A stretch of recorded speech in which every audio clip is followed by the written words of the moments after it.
I'd like to call the Board of Selectmen meeting to order at 6:31.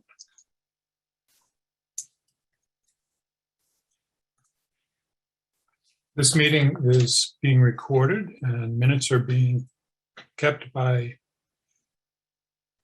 Gail Hunter. And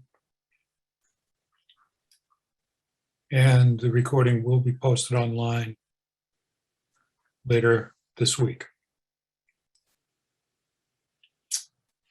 Okay, in terms of announcements from the chair, we had a very lively town meeting on Saturday, which kept everyone's attention for almost 3 hours, 2.5 hours, and dealt with many different aspects of business for the town. We thank the people who attended, and if you have questions about what actions were taken, please feel free to contact me or any other of the selectmen who were there.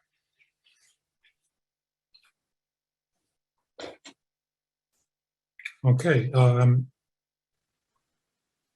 we have a very full agenda tonight, so I want to jump right in. We're going to start with the tax classification hearing, and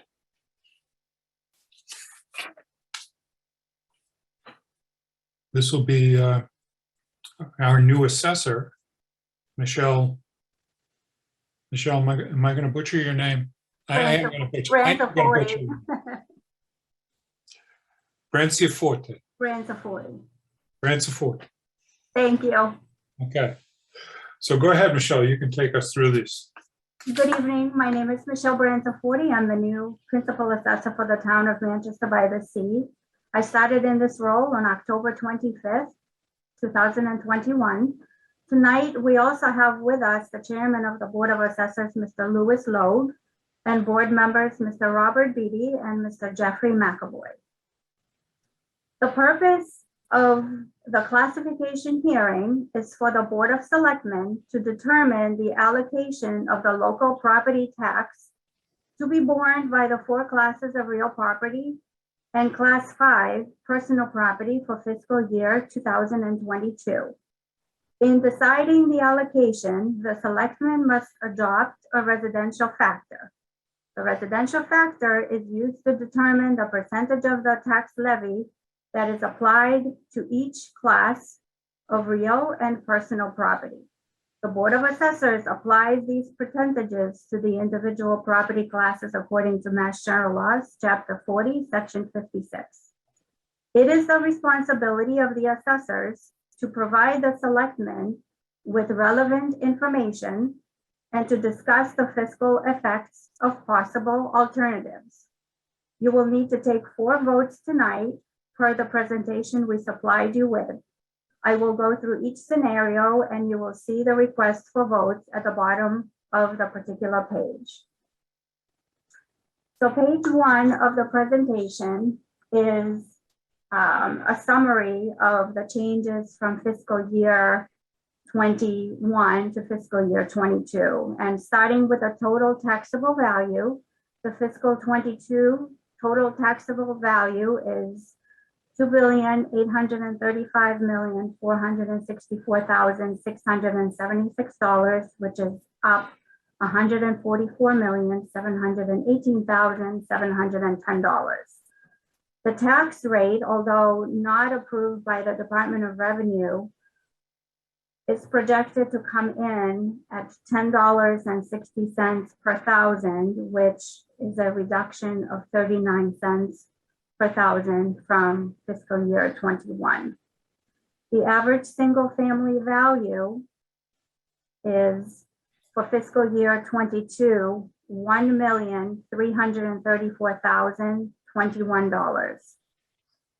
That value in fiscal 21 was $1,264,400.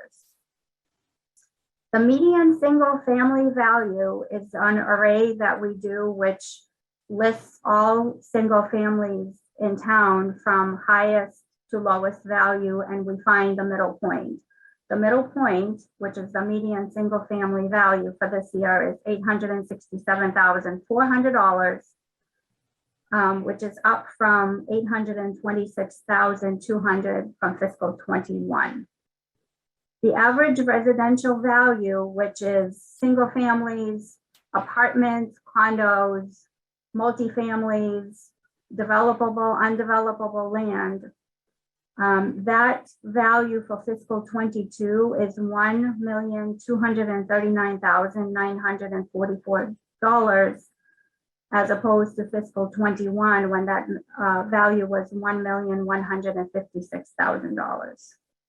The average commercial industrial value is $851,808 for fiscal 22, which is up $30,000 from fiscal year 21. Average taxable value, which means none of the exempt properties are included in these figures. For fiscal 22, that value is $1,178,008, up from fiscal 21 at $1,115,100. The overall value, the average overall value for the town is $1,089,657. This value includes exempt properties, and this value is up from $1,044,400 in fiscal 21. Median overall value for fiscal 22 is $730,800, up from $705,900 in fiscal 21. If you look at some examples of tax changes, the average residential value times fiscal 21 tax rate, that tax bill was $12,704.44. But this year, with a new assessed value and the new tax rate, that tax amount is $13,143.41. For median single family, last year, the average bill was $9,079.94. This year, that value is, that tax dollar amount is $9,194.44.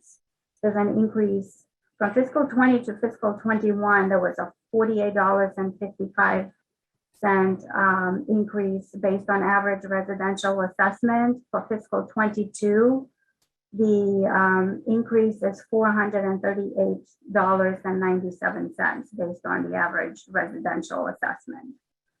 Our new growth was for fiscal 21, $180,020 with 15.386 million in value.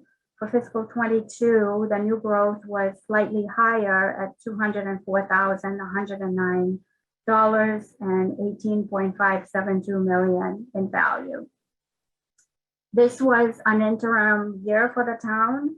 We made adjustments based on 2020 calendar year 2020 sales for single family homes and residential condos.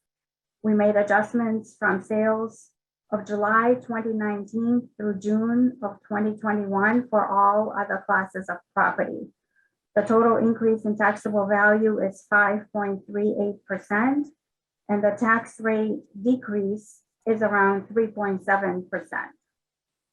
As you can see from above, the increase in taxes based on the average residential assessment, the tax amount is going up $438.97.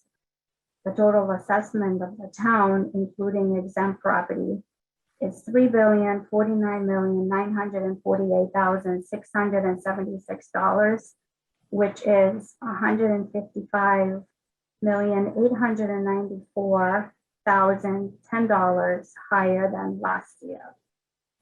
The tax rate is not official until approved by the Department of Revenue. If you turn to the next page of the report, you will see the overall levy for the town. The tax levy is 30,055,925.57. And out of this overall tax levy, 93.45% lies within the residential class. And commercial, industrial, and personal property amount to just under 6% for the balance of 100%. The pie charts underneath show you that most of the town is assessed at residential properties, with a small portion of commercial, industrial, and personal property. And the tax levy confirms the same. If you turn to the next page of our presentation, you will see the emerging of the shift analysis. We're starting out with a tax rate of $10.60, where the residential factor is at 100%, which means the residential tax rate and commercial, industrial, and personal property rates are the same, $10.60 per thousand. As we start to shift the residential rate at 10%, 20%, 40%, 50% onto the commercial tax rate, there's a small decrease, a small reduction, saving 7 cents, 15 cents, 30 cents, 37 cents to the residential tax rate. However, the impact on the commercial, industrial, and personal property rate is $1.06, $2.12, $4.24, and at the maximum of 150%, $5.30 per thousand. And you can see at the bottom of this presentation, this gives basically the differences per class. At the bottom, you see the bar graphs where, as the residential rate decreases, the commercial, industrial, and personal property rates increase. They take on that added burden. Where you can really see what happens if we were to shift the rate is if you go to the next page of the presentation. And for example, a shift at 10% from residential to commercial rate, the saving to the average single family would be $86.80 for the year. But when you go under the commercial, industrial average value, and you look at the 110% shift, that increase onto the average commercial property is $902.92. So the average single family would save $86.80. The average commercial property would have to take on an additional $902.92. And as we go through these different shifts, the maximum saving to the average family, a single family, would be $458.78. And the maximum increase to the average commercial property would be $4,514.58. A shift to commercial, industrial, and personal property also affects businesses and second homes with an increase in their personal property tax.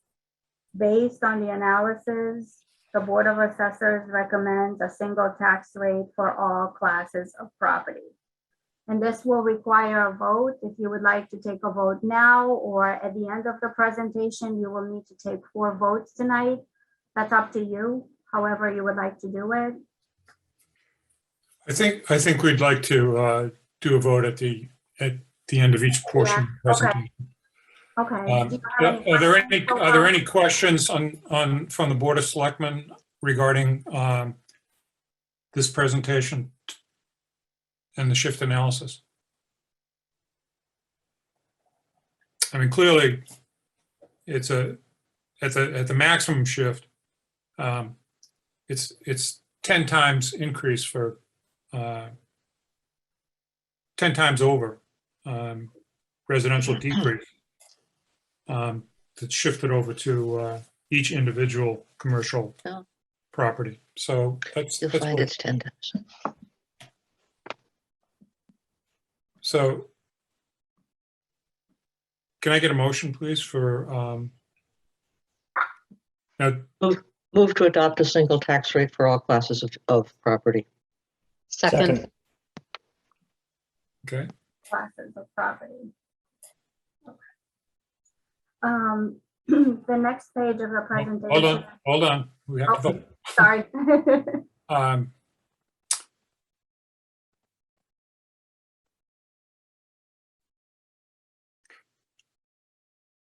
Let me do a roll call vote, please. Okay. Becky? Ms. Jakes? Yes. Mr. Round? Yes. Mr. Bowling? Mr. Bowling is muted. Yes. Ms. Harrison? Yes. Mr. Bowden Turner votes yes. Christina, you have your hand up. I'm really not wanting to take much public comment in this because this presentation is detailed and you have a very quick question. That's exactly my question. This is very detailed and it's not a presentation. We can't see anything and we haven't had any knowledge of this. We can't see it. There's no reports posted online. So. Okay, so this is pretty standard in terms of the way that the Board of Selectmen has dealt with this in the past. And there's nothing that's going to go up online. So we're going to continue through the motions that we need to make to certify the tax rate. Okay. Michelle, you want to do the second part of this? Yes, the next item is a residential exemption. The maximum amount of exemption is up to 35%. Properties that are owner occupied would qualify for the exemption. We have 1,600 estimated parcels that would qualify. Apartment buildings, only the unit the owner occupies would qualify for the exemption. However, the decrease in value for residential class 1 due to the exemption causes the tax rate to increase, which in turn affects the other classes of property. It would have the same effect as shifting the tax burden onto the commercial, industrial, and personal property, except it would affect everyone except for the owner-occupied properties. We do not have open space, but if we did, this would also be affected. Therefore, a residential exemption is not recommended by the Board of Assessors. And Okay. this will require a vote as well. Is there any discussion by the Board of Selectmen about a residential exemption?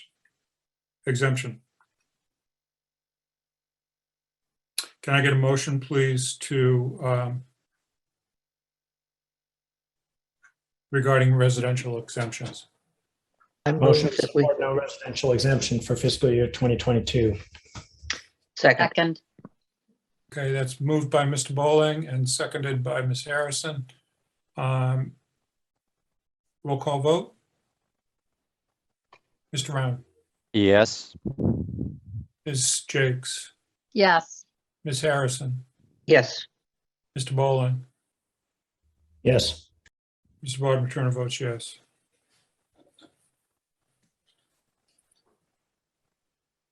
So do you need a vote, Michelle, on open space discount since we don't We have? do, open we space? need a vote on open space as well. Even though we don't have any. We do not have any, so we need a vote not to adopt this open space discount. Okay. This would grant an exemption percentage voted on by the Board of Selectmen, not to exceed 25%, thus shifting that tax burden onto the rest of the residential properties in town. Adopting an open space discount lowers the open space tax rate because the amount of the levy paid by the class is reduced. those taxes are shifted to the residential class 1, which means the residential tax rate would increase. And again, a vote would be needed not to adopt an open space discount. Okay. Get a motion not to adopt an open space discount. So moved. Second. Second. One at a time. Becky moved. John seconded. John Round seconded. All right. Okay, roll call vote. Ms. Harrison, Yes. Ms. Jakes, Yes. Mr. Bowling, you're going to need to unmute. Mr. Round. Yes. And yes. And Mr. Bowling threw in his yes very quickly, and my vote is yes. So that's a unanimous vote. And we have one more vote. And one more vote. This is a small commercial exemption, which would be up to 10% exemption of small commercial properties in town. The benefit would be to 25 properties in town. There are 147 properties that would not benefit from this exemption.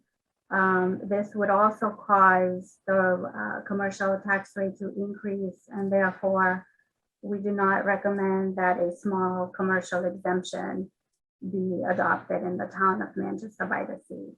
And a vote is required for that as well. Okay. Can I get a motion to not have a small commercial exemption? So moved. Second. Second. Moved by Ms. Jakes, seconded by Mr. Bowling. Roll call vote. Mr. Round, Yes. Mr. Bowling, Yes. Ms. Harrison, Yes. Ms. Jakes, Yes. Mr. Bowling Turner votes yes. Okay. Michelle, All set. thank you very much. Thank you. That's a lot Thank of you, work Michelle. for a short presentation. And an outcome that has been consistent for year over year, given the imbalance of our revenues coming from so much from residential properties. Right. So thank you very much, Michelle. Thank you for your time. And Thank you, Michelle. And you got your first one out of the box. I did, yes. Right. Mhm. Okay, Thank thank you. The second item on our agenda tonight is the issues of traffic calming. And this includes a reading of a second reading of the traffic calming policy. I'm not going to literally ask that it be reread. It's been posted and available for people to look at. It's also been reviewed previously by the Board of Selectmen, and I would ask if the Board of Selectmen, any member of the Board of Selectmen has a comment or question about the traffic calming policy. If I may, Jeff. Go ahead, Becky. While it's not a question or comment regarding the policy itself, I still think that this is not sufficient to address some other concerns by people. Okay. But I think it's a great start, but I just want to put that in there. Okay, I Thank you. will entertain some discussion about those other concerns because we have in our agenda traffic calming policy and procedures. So we could discuss those other concerns following specific concerns related to the policy. So are there any other comments from the Board of Selectmen regarding this?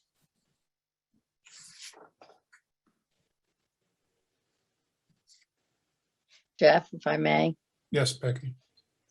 I just wanted to say it's a very well thought out policy Chuck did, and I'm sure it took quite a bit of time. So I did want to thank him for that. Okay. You can smile now, Chuck. No, he's shaking his head. No, I'm not going to do that. Okay. I have a question. And that's on page 1, the initial minimum criteria. And we may have raised this question previously.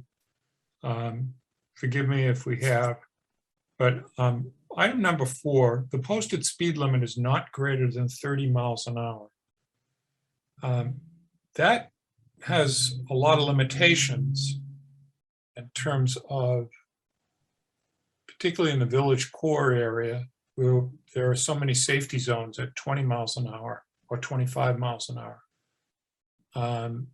Actually, the standard speed within town is 25 miles an hour, and we've created safety zones under very specific criteria to drop that to 20. Is there a reason why the standard speed and that safety zone speed was eliminated from consideration in terms of this policy? I actually read it as the opposite. So that means all of those zones, anything 30 or lower as a posted is a minimum criteria that, so therefore, if it's over 35 or 35 or over, we would not consider it. Okay. All right. And there's no particular magic to 30. But I would say that when you get larger than 35, there's typically, a traffic engineering reason for that. So I don't, like you said, I don't think we have a lot of them that would be under consideration. But for instance, there's probably, in other cities or towns, stretches of 1A perhaps that are town maintained that are posted at 35 that really I don't think you could implement this type of policy on a street like that just without some additional out of town thinking, meaning DOT. Yes. Like, so that's the intention. I suppose we could have some caveat that number 5 could be special exception for X, Y, and Z and define X, Y, and Z, but I hadn't given it a lot of thought beyond No, I think 30 miles per hour. I think you clarified my question. So that's fine. Are there any other questions from the board? Yeah, Jeff, I have a question. I'm not sure whether it's for you or in general, or perhaps for Chief Fitzgerald, but it's on step 2 under data collection. And I was just wondering, I mean, we're collecting a lot, and I've seen some of the reports that have been posted online with regard to some of the studies. Do you also collect information with regard to the time of day for the various speeds that are recognized? And I'm particularly wondering about the higher speeds. Is this like at 6 o'clock in the morning, or is it 3 in the afternoon? I'm just curious if you break down data further along those lines.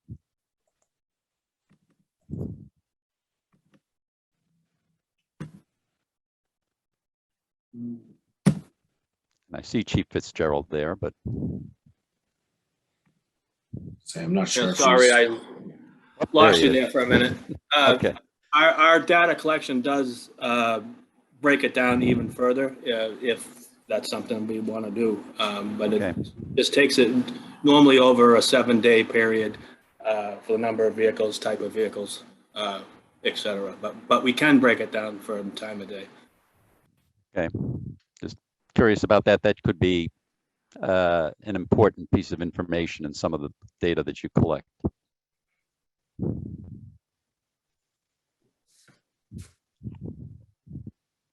That's an interesting point, Mr. Round,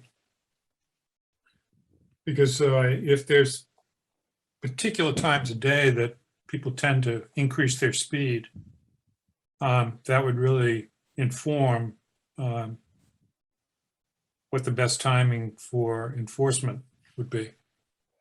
Well, that's my thinking. And especially if the high speeds are like 6 in the morning for people trying to get to work. I mean, there are high risk and medium risk times of day for sure. But just in general. Okay.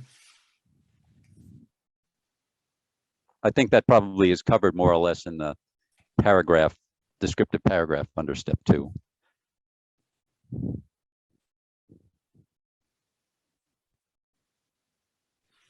Okay. Any other questions from the board?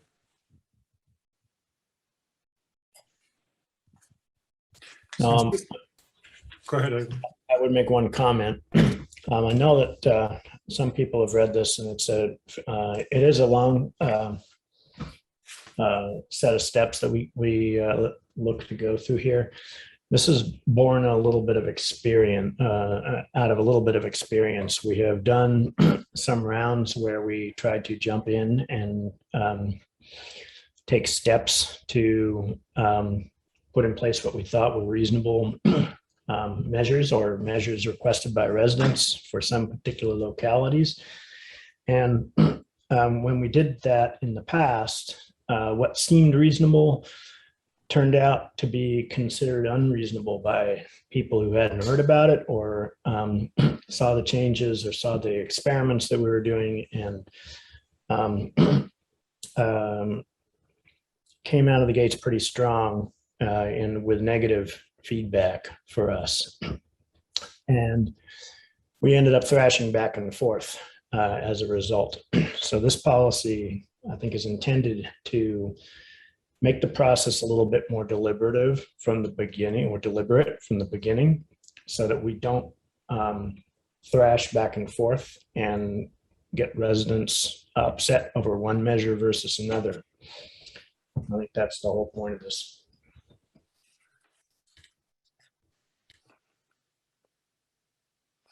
Jeff, if I may. Thank you, Rita. Ms. Harrison. I plan to save this for the discussion of what else we should do, but the impression I get is that this policy works on for the large majority of people who are using a road. And I think there's concern in populated neighborhoods about a few people who are way speeding, not just the average over 7 days. And I don't know how we could address that, and perhaps it would be better to just add that to the discussion that Becky wants to have. But if there is a street where 1% of the traffic is going twice the speed limit, you know, that's dangerous and upsetting, and I don't think that gets handled in this policy.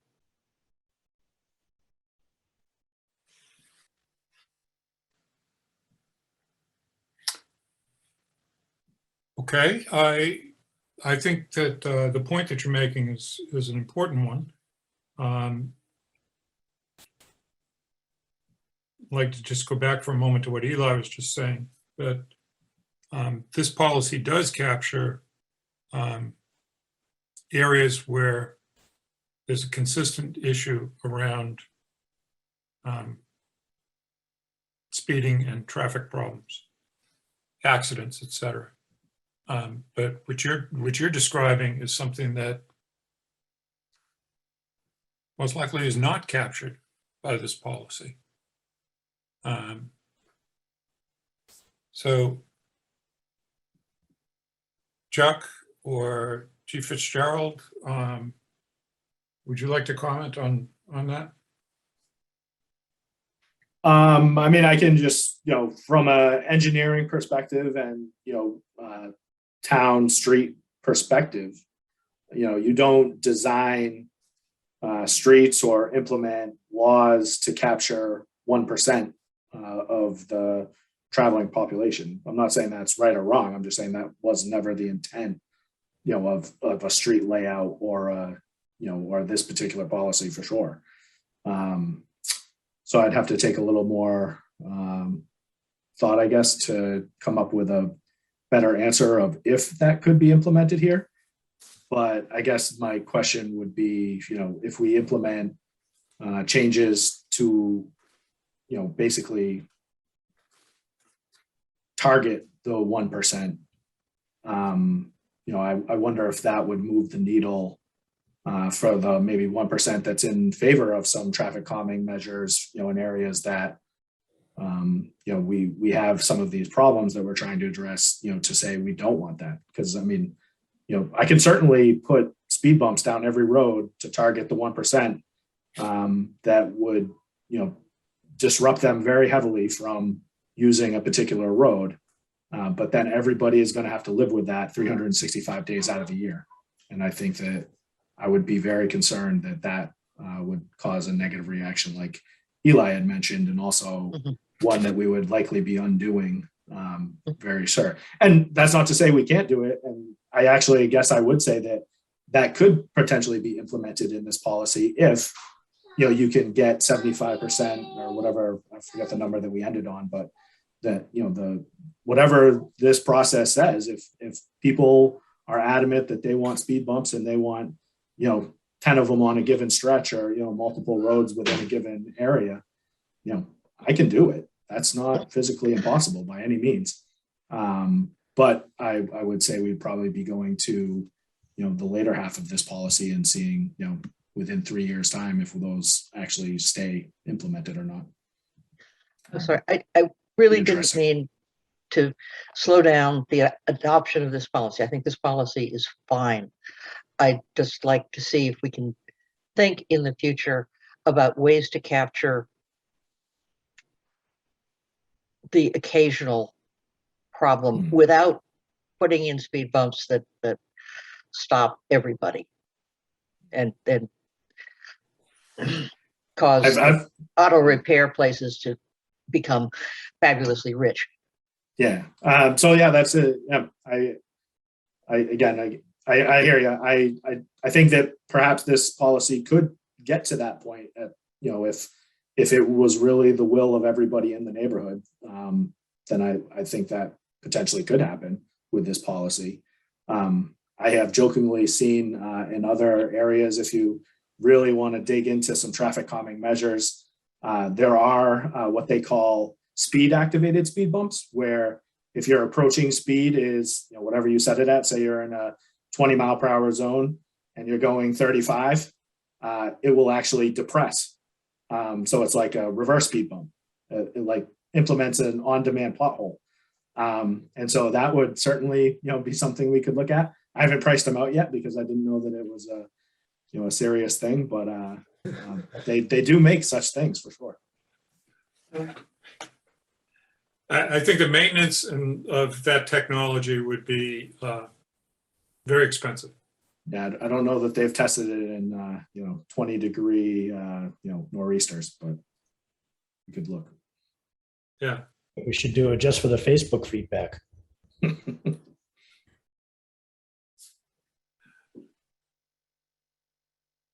Any other comments or questions about the policy as written?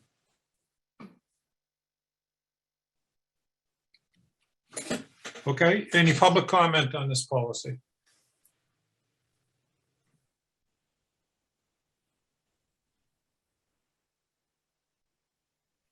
Since this is... Oh, can I just interrupt you 1 second? I'm sorry. Christine Matrano Barber. I just had a question.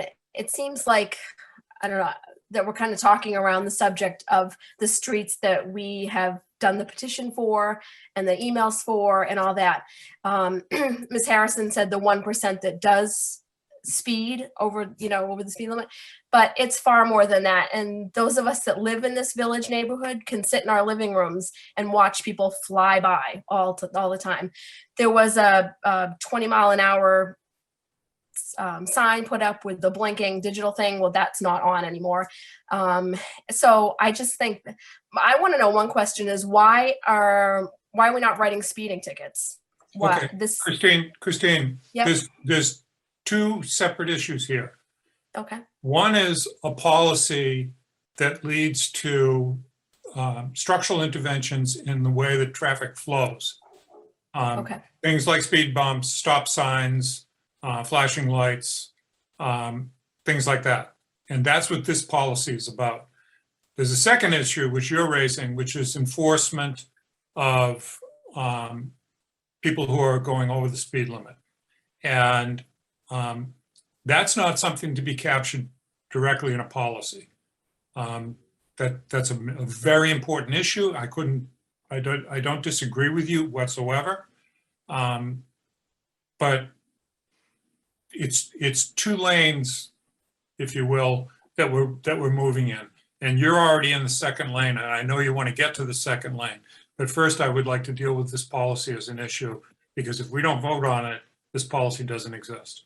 Sure, I understand that. Except there's a lot of work that Chuck Dam and Chief Fitzgerald did. Right. No, I appreciate that. I understand. Okay. Thank So you. thank you for your comment, and there will be an opportunity for other comments in that regard in just a moment. Okay, thank you. Terry, could you identify yourself, please, and your street location? Yeah, Terry Cowan, Surf Village. I'm also on the Bike and Pedestrian Committee. One issue that came up when we reviewed the policy was the 75% threshold. Yes. From the community, and we're at a loss to figure out how that would be applied in reality. I mean, what are we actually counting in that 75% threshold to get to kind of the first step? Chuck?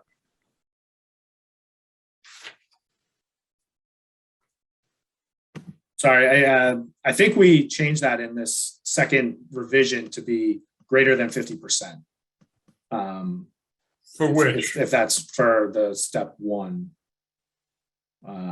Yeah, greater than 50% in step one. So again, just to clarify what step we're talking about. So on step one, the idea is that somebody reports the problem, and then DPW and PD will kind of review the concern, verify that it meets the criteria of 1 through 4 that make it a minimum criteria.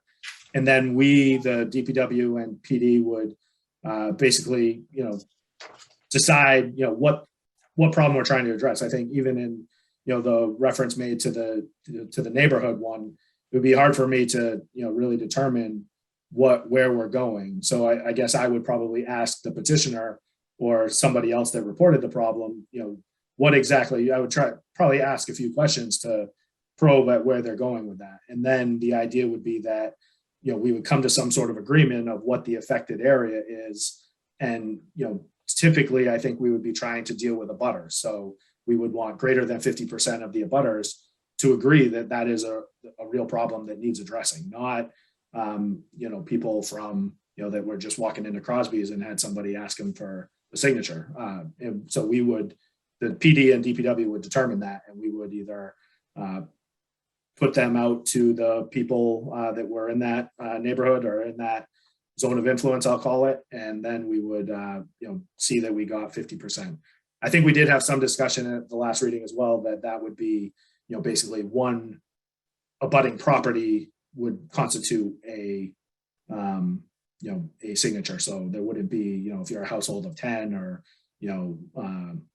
something else, that wouldn't be 10 votes, because obviously that would be very hard to, keep track of and identify. So that was the intention.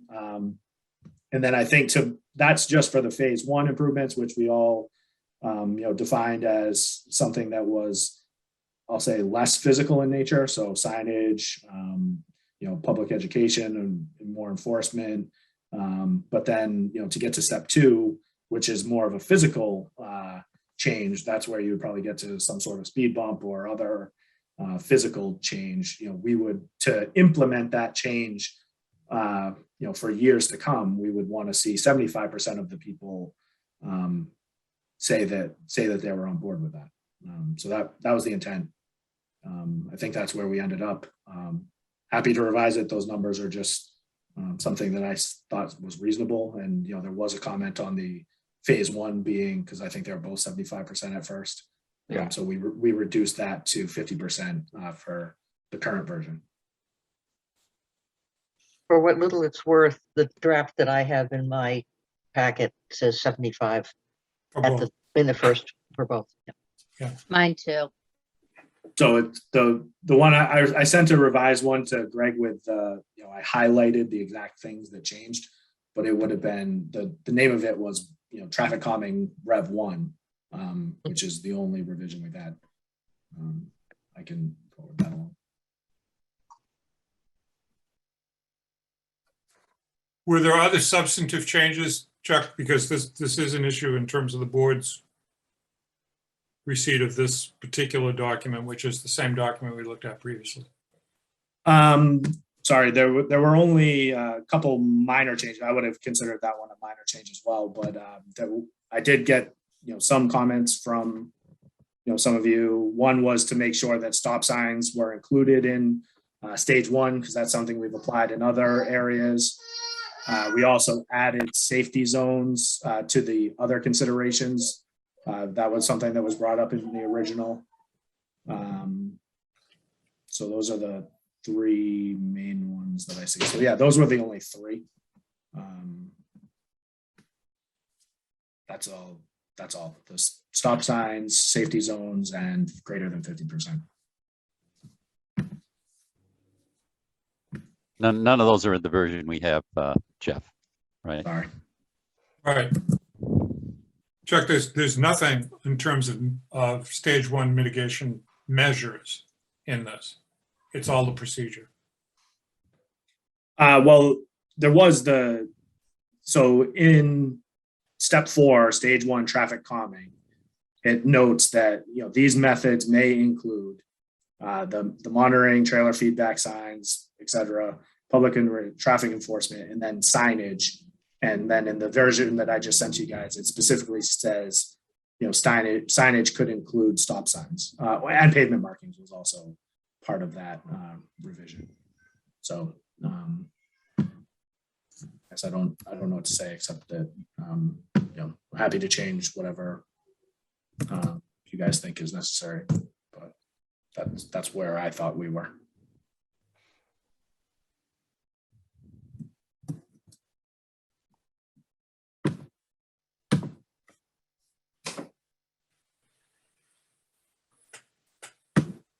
Okay.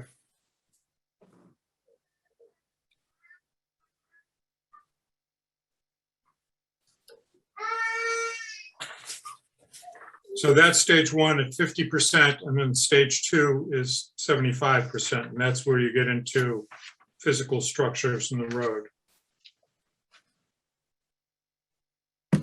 Yep. All right. Terry, you had another question? No, I'm good, thanks. Okay, We would support the policy, by the way. thank you. Mhm. Any other comments or questions from the public? Okay, with the revision of 50% for stage 1 and the clarification under stage 1 traffic calming at the bottom of the second page of this, that signage would include stop signs. Is the board ready to vote to adopt this policy? This is our second reading. I think you left out safety zones under other considerations. And what is the point score for safety zones?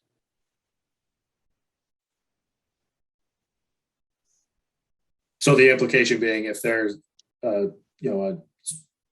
traffic calming measure, preference would be given, or more points would be given to one that is already in a safety zone. So that the idea would be that we must have a speeding or traffic calming need in a safety zone. So therefore it should be implemented quicker.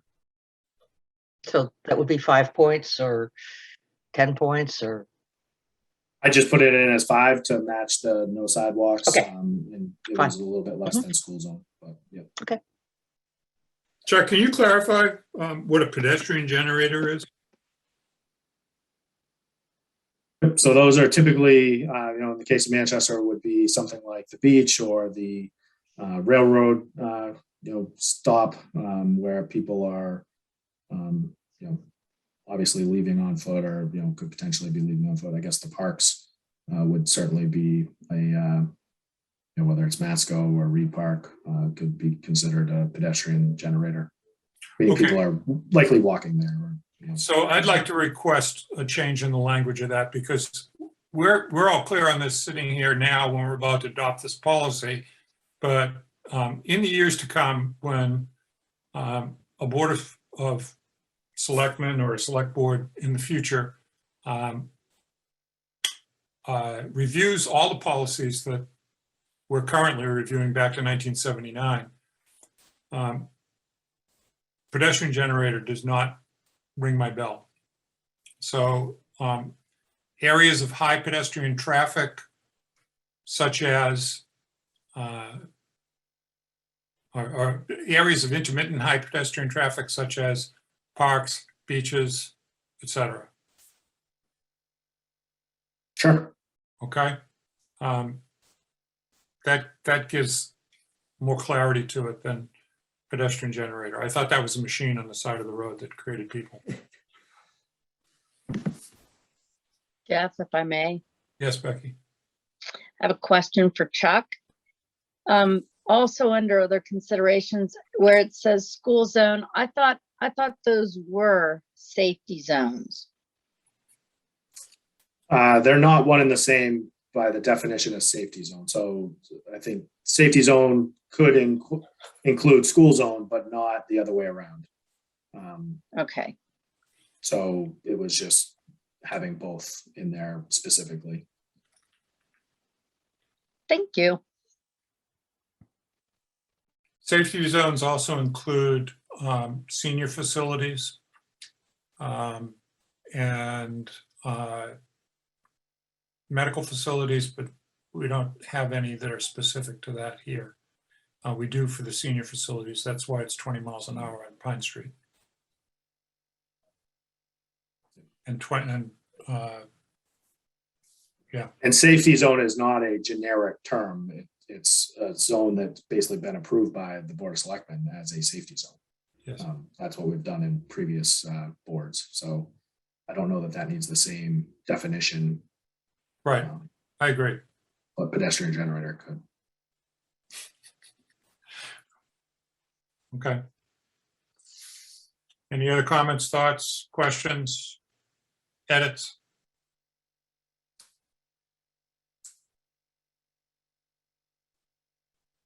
So would the board like to vote based on the suggested edits tonight, or would you like to see the final copy of this on December 6th? Can we just do a vote?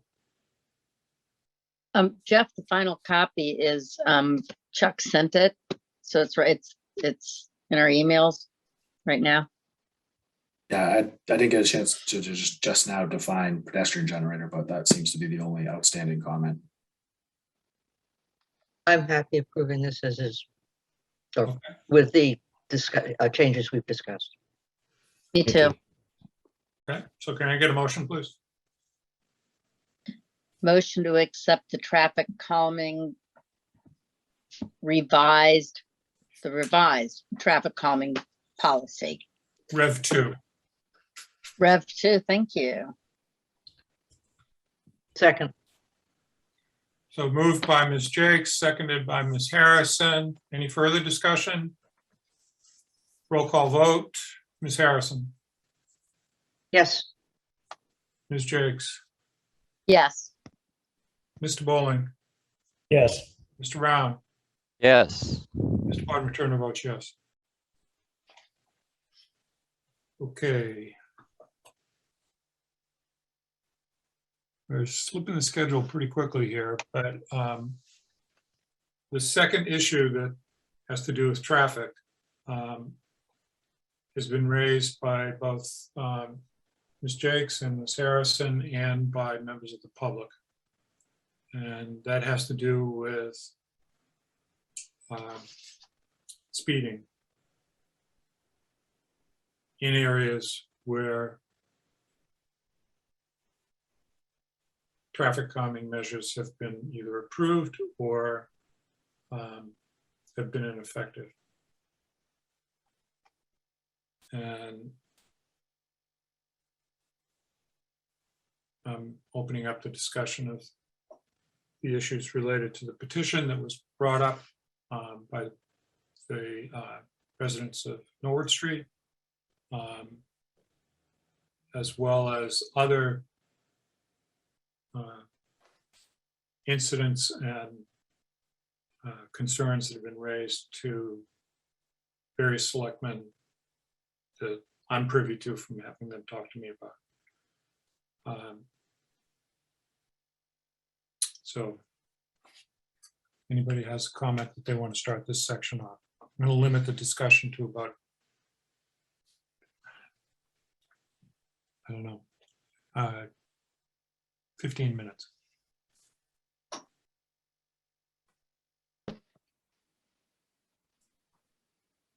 Mr. Anne said it, I think, perfectly. And some of the questions which were raised in or comments in some of the correspondence point to maybe not the bulk of the speeders, but they're definitely, I think, a significant number of people who are greatly exceeding the speed limit. And the streets where this seems to be occurring with most frequency are, Pleasant Street. I don't see School Street, so I can't speak to that. Pine, Pleasant. Yeah, you're there. And even Mill Street. So we do have a problem with some people who are greatly exceeding the speed limits. And I'm curious why, and this is really to Chief Fitzgerald,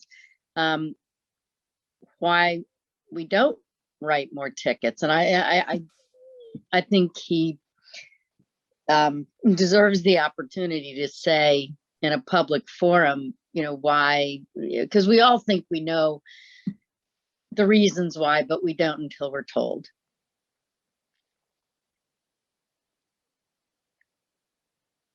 Can you hear me? Yes. So yeah, I just want to reiterate and go back to some of the discussions I've had with some people. When we receive the traffic complaints, we address them as best we can. We got to remember, and if I had the staff and the personnel to dedicate to someone to traffic full time, then I would definitely love to do that. But again, the data that we receive in our accidents just does not indicate some of the concerns that the people have. We currently have 2 patrols on the street at one given time. We've assigned a traffic sergeant to oversee most of our traffic complaints. We maintain a daily log of those traffic complaints as part of our roll call, and for areas for the patrols to do traffic enforcement on a daily basis. Patrols, most of the time, as time permits and as staff allows it, do at least a minimum of 2 hours of traffic enforcement per an 8-hour shift, and that's 24 hours a day. And that doesn't take into account the morning and afternoon school traffic enforcement on Lincoln and Arbella and Pleasant Street extension. We've done other things we've applied for a road safety grant through the Executive Office of Public Safety. We just got this second one a couple of weeks ago, and we began crosswalk enforcement last week, which resulted in a 1 day of 2 officers just assigned to do traffic enforcement. Then the next component to that is impaired driving over the holidays, speeding in the spring, and hands-free, cell phone enforcement coming up next summer. So to say that we don't write tickets, I kind of take offense, and I kind of disagree with that. These are the numbers from the beginning of October. I have not had a chance to look at the October and into November citation numbers, but we've had 8,692 calls for service. Out of those 8,600 or so, or 8,700 calls for service, we've made 793 motor vehicle stops. As a result of those, 422 of those stops have resulted in either a written warning, civil motor vehicle infraction, a criminal summons, or an arrest. And some of those stops have more than just one violation associated with them. You know, I hear people's complaints, and as I said, we have 2 patrols on the street, and as time permits, we address those. But to say that we're not writing speeding tickets or doing any motor vehicle enforcement is just totally inaccurate. I know there was complaints down on Norwood Ave. We assigned people to sit down there, and at times, they don't see any vehicles, or they just don't, people see the cruiser and they slow down. So, but, we'll look at this even more closely, and if we have to increase enforcement and add overtime, then that's what we'll do. But we're doing the best we can with the staff that we have. If I may, Jeff. Becky? Thank you, Todd. Lorraine Iovani. I think that, excuse me. I think the issue here, Todd, is less, it's, first of all, thank you for addressing that. And we often come back to perception and reality. And I find that for myself, when I'm going to work in the morning, again, and I've said this, if I'm doing the speed limit on Pine Street, usually I have someone either right on my tail or they go around the double line on me. So that's reality. However, even if it is just a few people who are greatly exceeding the speed limit, that's a big safety concern for people who live on narrow streets with lots of pedestrians. I'm not saying I have the answer, but these are very real concerns that we need to not just give metrics to, but find out suggestions that other people may have. Thank you.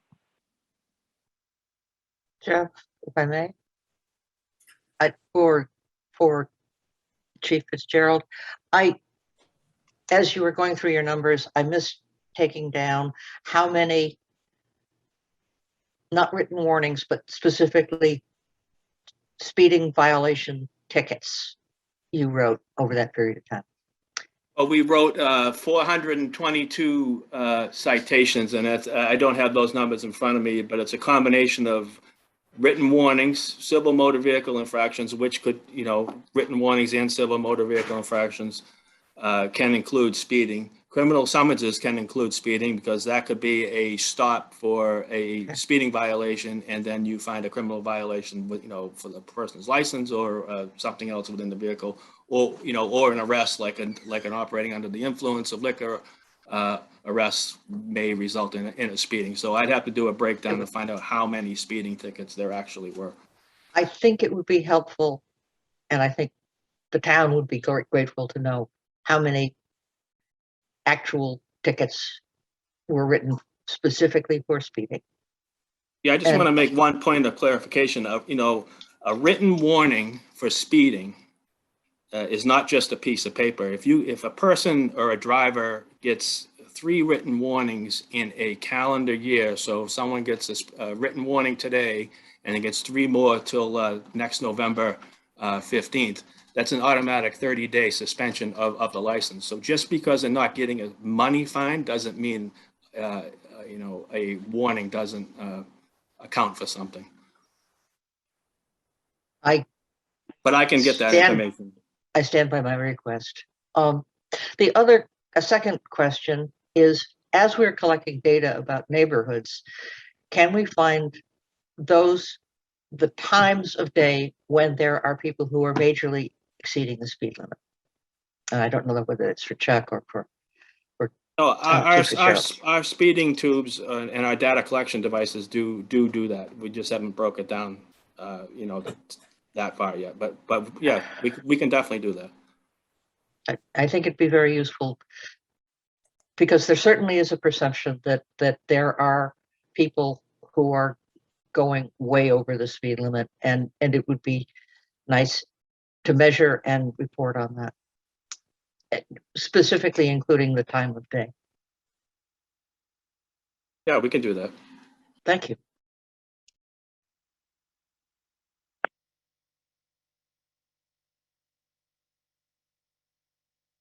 Okay, Jeff, Lorena Iavani, will you be taking a public comment on this? I will be taking public comment in just a minute. I just want to make sure that the board has said what they want to say, and then we'll go to public comment, Lorraine. And you're Sure, first. Thank you. Thank you. John, do you have anything you want to say about this? No, I had my question earlier. That was the only one that I had at that point. Eli? I'm all set. Okay. Chief Fitzgerald and I have had a long, detailed conversation about this recently, and there's a balance between resources and the realities of enforcement. But there's also the perception, and the perception is that we're not doing enough to calm the traffic through enforcement. And whether that's accurate by numbers or not, that is the perception. That's the perception that leads to people swinging around over a double yellow line to pass somebody who's going 20 miles an hour in a 20-mile-an-hour zone. It's a difficult thing to manage these perceptions. There are communities that are nearby where, and I'm not going to mention any specific communities, where the perception is if you speed at all, you're going to get a ticket. And I don't know whether they have different resources or they've allocated their resources differently. There's a lot for our department to do. And the resources is an important issue. I was impressed to learn that on every shift, each 8-hour shift a day, up to 4 hours of traffic enforcement is happening in 2 separate vehicles. So in 2 separate areas of the town. And that includes on the graveyard shift. I guess the comment that I'm trying to say is we need to be able to shift the perception, and we need to be able to figure out a way of addressing egregious violations that threaten public safety. And that changes based on how much the speed limit is. 10 over is a different category of ticket, a much more expensive ticket, both in terms of insurance points and in terms of fines. But 10 over at 35 and 10 over at 20 are 2 different things. And I mean, you do it by the math. If one's 50% over, the other is only about 33% over, a little bit less, about 30% over. And it's much more dangerous when people are expecting to have folks traveling at 20 miles an hour to have them traveling at 30. So some of the things that have been suggested, I think may be helpful. Having some more information from Chief Fitzgerald about the times of day that the worst offenders are offending, and whether that can be a focal point in terms of enforcement. That could be helpful. But somehow we have to shift this perception, and that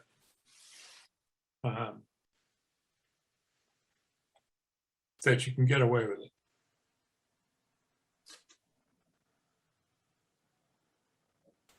If there's no other board comments, and I don't see any, I'll take public comment. Lorraine. Okay, thank you, Jeff. Lorraine Iavani, 28 Pine Street. There's no question that occasionally you do have people speeding on Pine Street, and like Becky, I myself had one experience in 6 years where someone tailed me and then tried to, go around me. So, when the police aren't around, it's one of those things. So, but it doesn't happen 100% of the time. But I think you all hit upon a very important message here, and that is perception. So I'm going to make a couple of suggestions here because this is a tough one. We all want to, make sure that we're safe, and I know that Chief Fitzgerald, just based on this data, is doing a tremendous job here.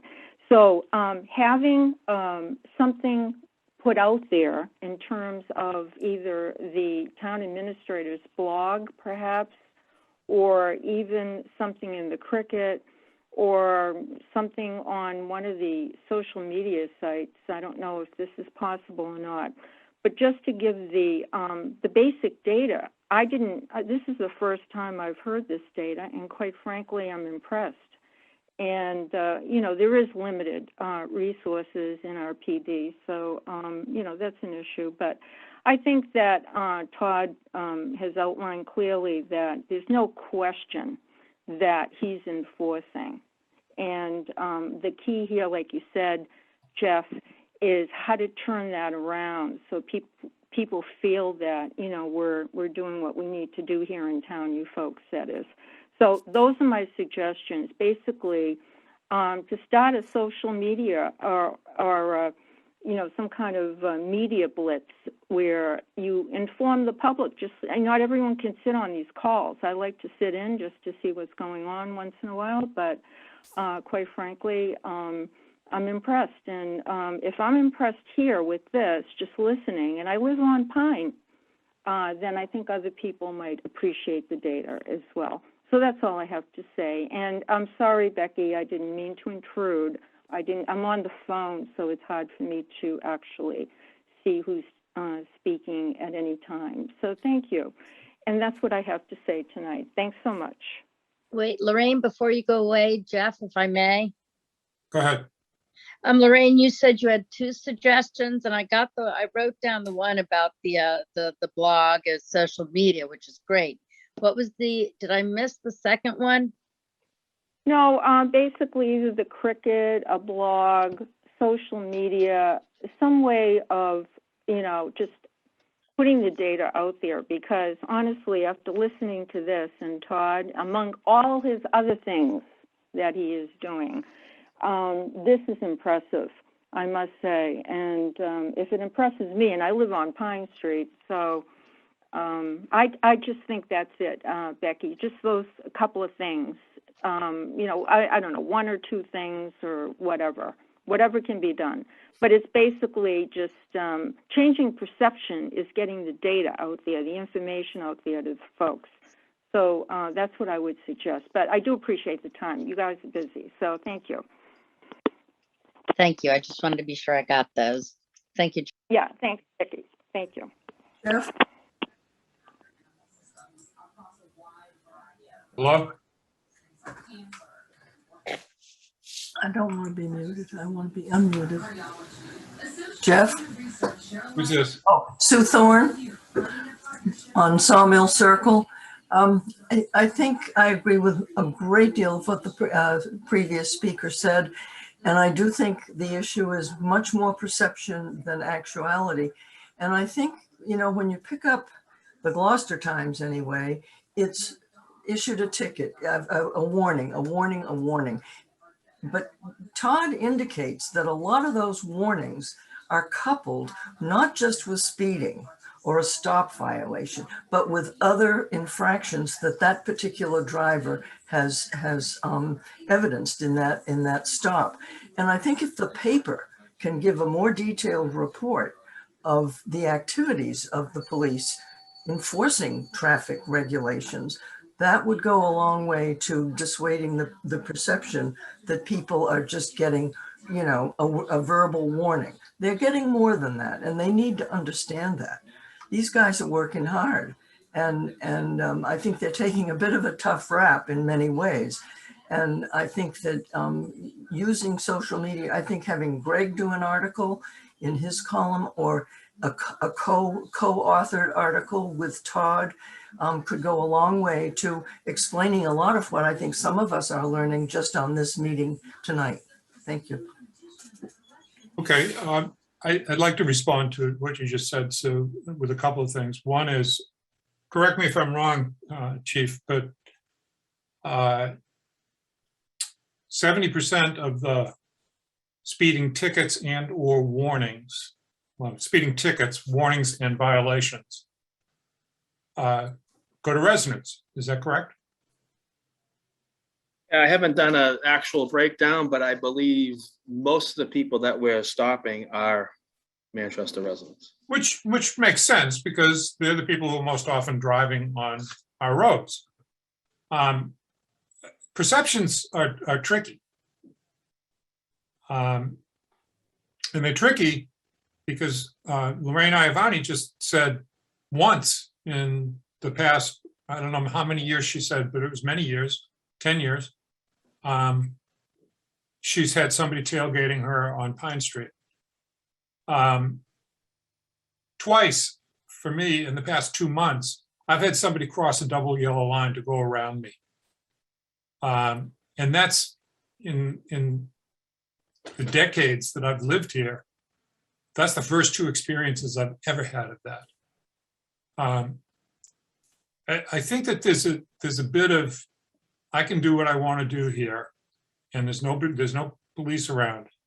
And catching somebody crossing the double line is next to impossible for law enforcement.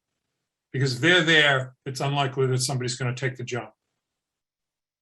But it concerns me that, you know, we go on any kind of anecdotal data, including my own.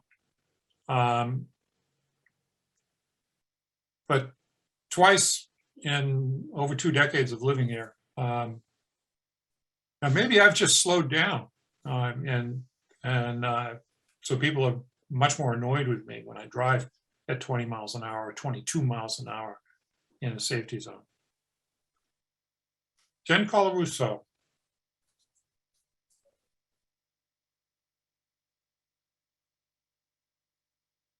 Ms. Colarusso, you have your Zoom hand up. Did you want to make a comment? Hi, I'm sorry. I wasn't clicking. Hi, I just wanted to go on the record and. Could you please give us your residence street? I'm on Pleasant Street. Thank you. I think a few of you probably have heard from me over the course of 6 years of living here, almost 7 years. I just wanted to go on the record and say, I don't have a perception that the police are not doing their job. In fact, I know they're doing their job because I've called them many times. I've actually had a sit-down meeting with Todd once in town, and he was very understanding. And every time I call, they've been very responsive. It's not the policing or the enforcing, it's actually curbing the speeding all the time. The cops can't be everywhere all the time. And the problem is, you call them out, they come, they sit, they do their job, they deter the traffic, they deter the speeding, and as soon as they leave, it kicks back up again. I'm looking for real tangible changes to the town, whether it's to the road or to the signage or lights or raised crosswalks. I just think that the blame game is not going to get us anywhere. And it's important to me because I have 2 small children, while they're getting bigger, and they're on the roads, riding their bikes. They go to and from school. If there's instances, I could sit here all night and just let you know all of the things that I've experienced over the last 6 years living on Pleasant Street with the no sidewalk side. We had to put boulders out front because people were driving on our property. We have parking allowed on one side of the street, and we have children that try to bike as the pedestrians are coming. They have to go out into the street in some cases, and people, the audacity that people don't even slow down. I see people not even stopping when children are waiting to cross because we don't have a crosswalk between Pulaski and the other side of Pleasant. And for these kids to get over to the sidewalk, it's a real danger. And I'm very passionate about it because I really do feel like an accident is waiting to happen.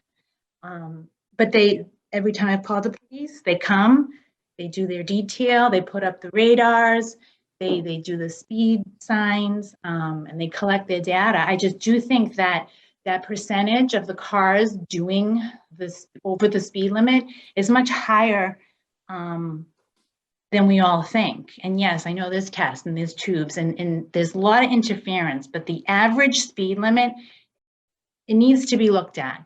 There's over 230 cars that drive down my street in a 7-day period that go well beyond the speed limit. And it's in the reports, it's right there, the data is there. There just needs to be some changes to the road. And that's all I have to say.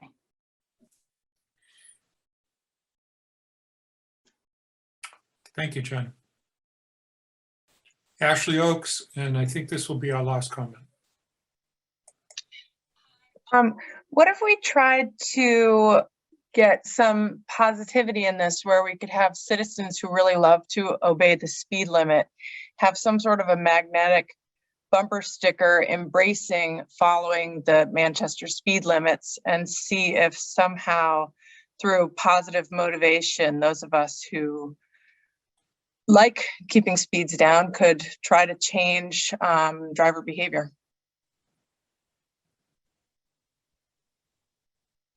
Okay, a magnetic bumper sticker. Yeah, like the private schools, people will say like Brookwood or whatever, Glenargart on the back of their car, they stick it on. Yep. What if there was enough buy-in from people who believed in the speed limit that we could try to self-motivate other residents? And for the people who love going 20 down the road and frequently have people right up their butts, if there's a nice fancy bumper sticker that says, hey, we love Manchester speed limits, and if we could get a lot of people to do it, maybe we could ourselves change the mentality in town. It's an interesting suggestion. We're willing to really think outside the box here to try and tackle this problem. Thank you. I'm going to stop here because we have a lot of agenda items that have slipped, and they're complicated discussions as well. The problem that the Board of Selectmen has is that there's more complicated discussions to have than there is time in any one meeting. So we were supposed to start at 7:05 on the Water Resources Protection Task Force discussion. At 7:30 on the Local Rapid Recovery Plan discussion, next steps. And at 7:55, which it is now, on the American Recovery Plan Act funds and the fund use. I'm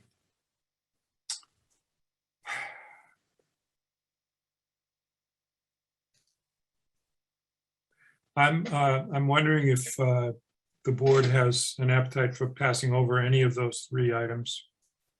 I'm thinking in particular of the Water Resources Protection Task Force discussion.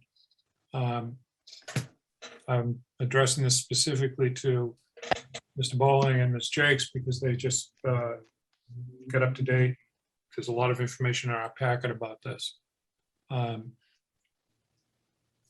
in terms of the press of the issues, the Rapid Recovery Plan and the ARPA funds are things that need to be addressed very soon.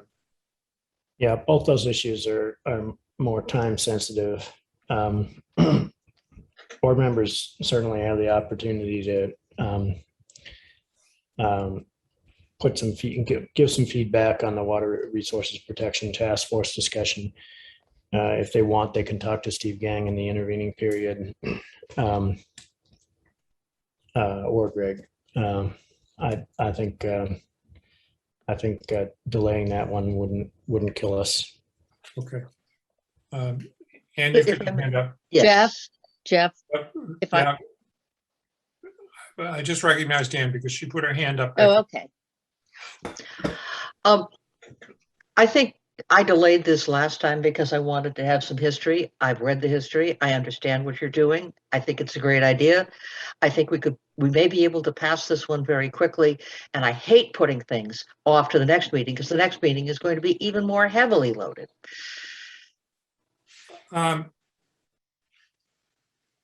That's fine, Ann, except that I think that the public really needs to understand, so that we do need to have a discussion.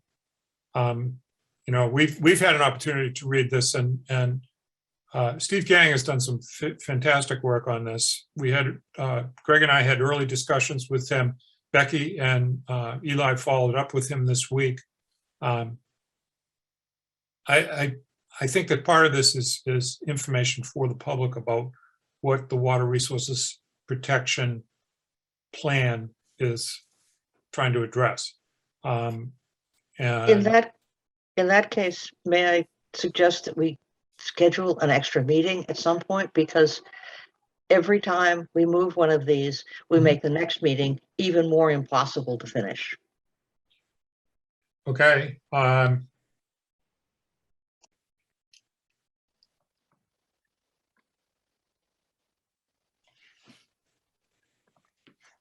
That's probably not a bad idea. That would, by necessity, be December 2nd.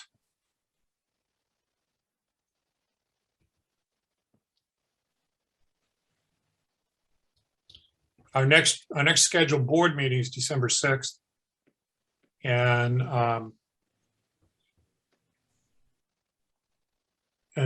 when we discussed this during the summer, in terms of not getting too far behind or getting agendas overloaded, we talked about having meetings on Thursdays to catch up. So we can't obviously do that this week because we already have a meeting this week, first thing in the morning, and with the Board of Health, the joint meeting, and the next Thursday is Thanksgiving, so the December 2nd would be the meeting. Is that agreeable to people? I'd like to ask Steve if that would work for him, but I also wanted to make sure that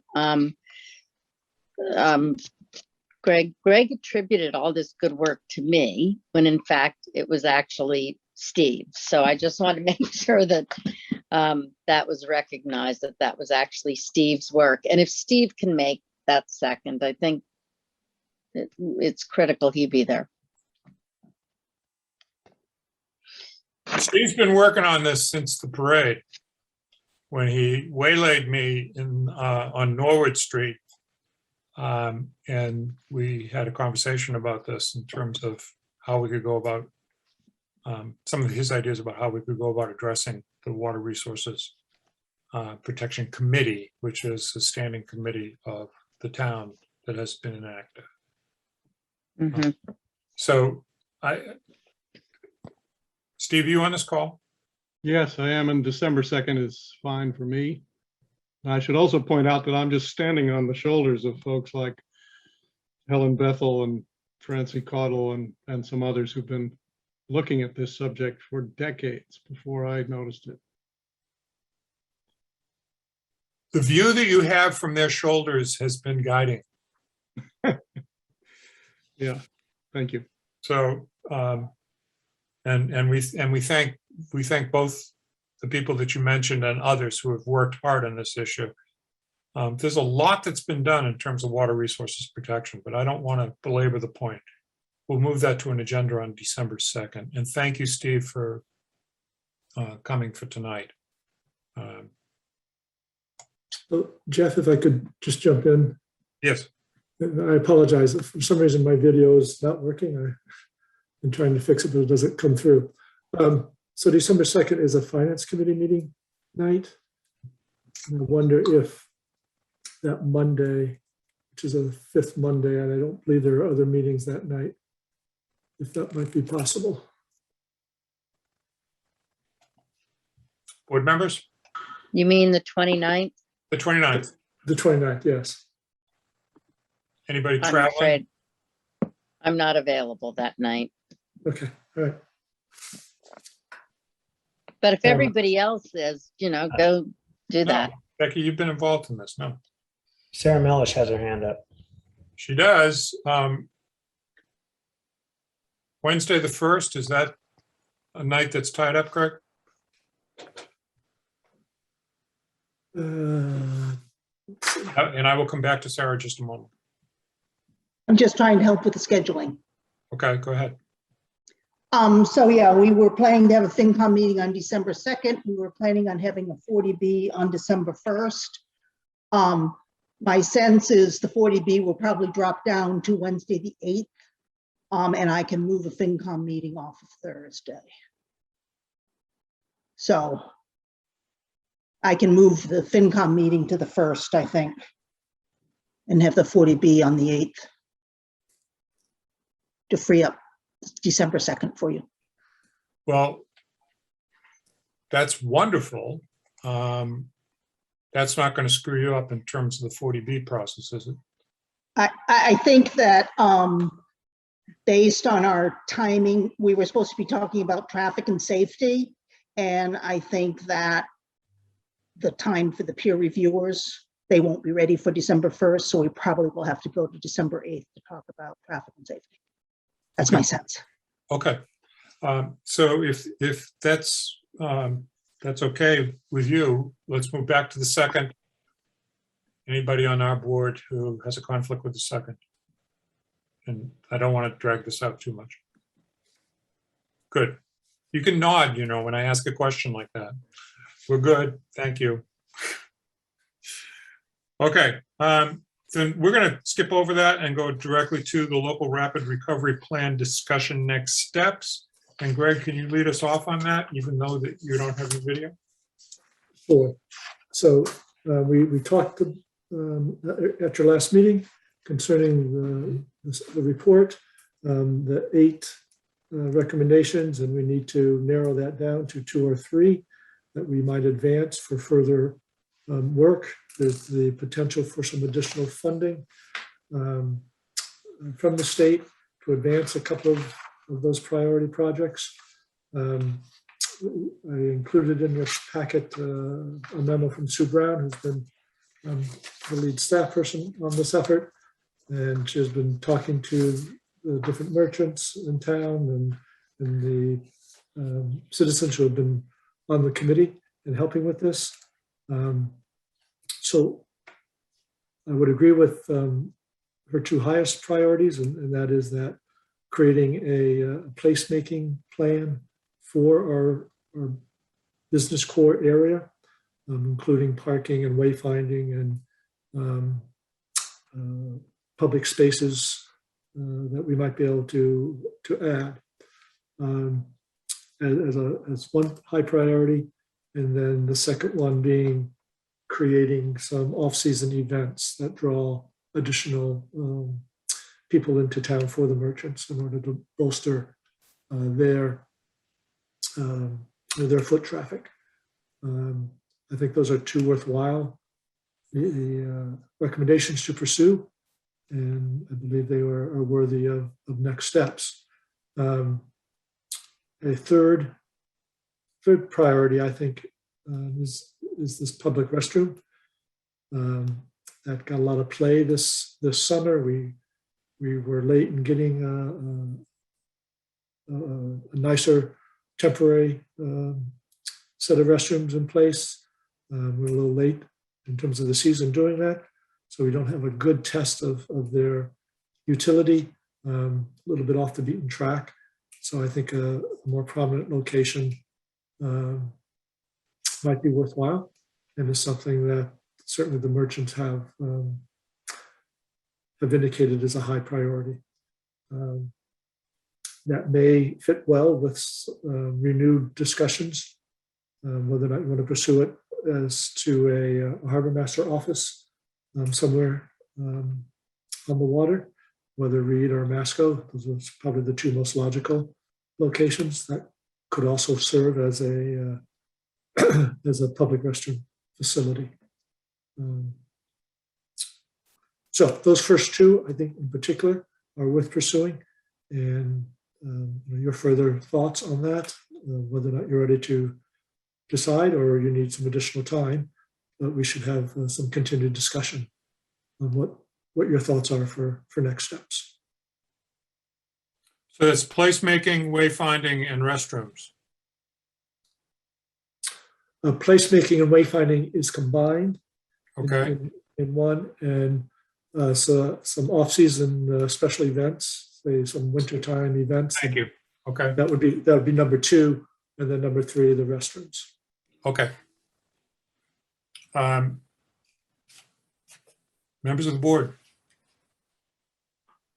Yeah, Jeff. If I may, I endorse that order, and in reviewing all of the information, as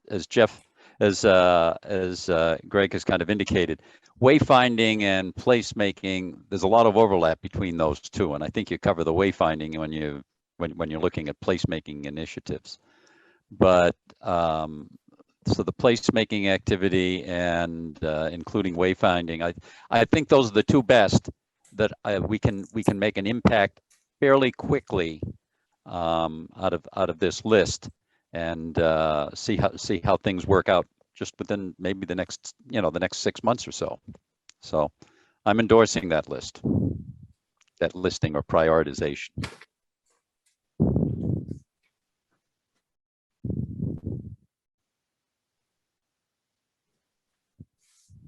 I'll echo John's comments.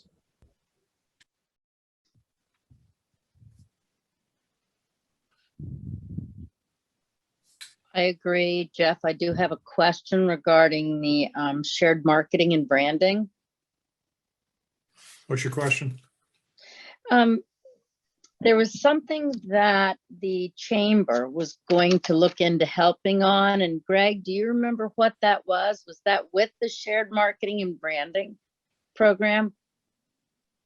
So where they were going to contemplate? Right. The chamber is a willing partner in most anything we try. And they're certainly willing to offer what support they can. I think I saw Sue Brown just raised her hand. I thought I saw her on the list. She might be able to comment a bit on that as well as other material here, Sue. Thank you. Sue? Yes. So the shared branding and marketing is something that the chamber received a grant for and is doing a what they call the pilot project, and that has an element of a shared branding and marketing program. That one is for all of Cape Ann, and they've done a number of produced a number of efforts with that. It's not specific to just Manchester, but it is Manchester as part of Cape Ann. So that's underway, and I think that they will be sharing the deliverables from that soon. I mean, some of the deliverables are ongoing podcasts, et cetera, that highlighted some Manchester businesses and other things. So there is some component of that in what the Cape Ann Chamber is doing now. Becky, does that answer your question? It does. Thank you. Okay, Ann?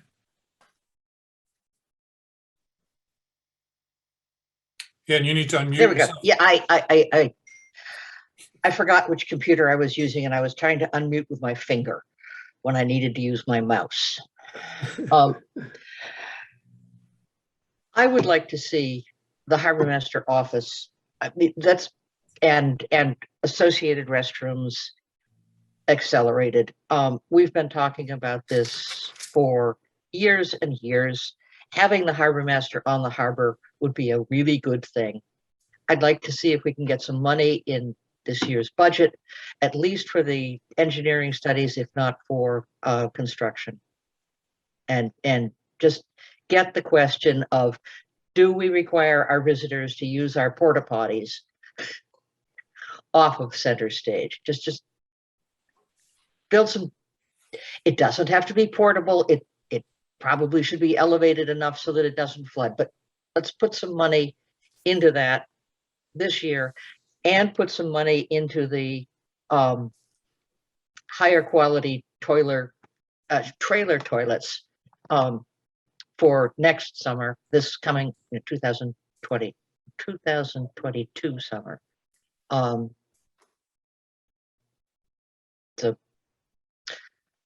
I'm not sure that I see as much value in wayfinding, except when it leads to letting people know where they can park.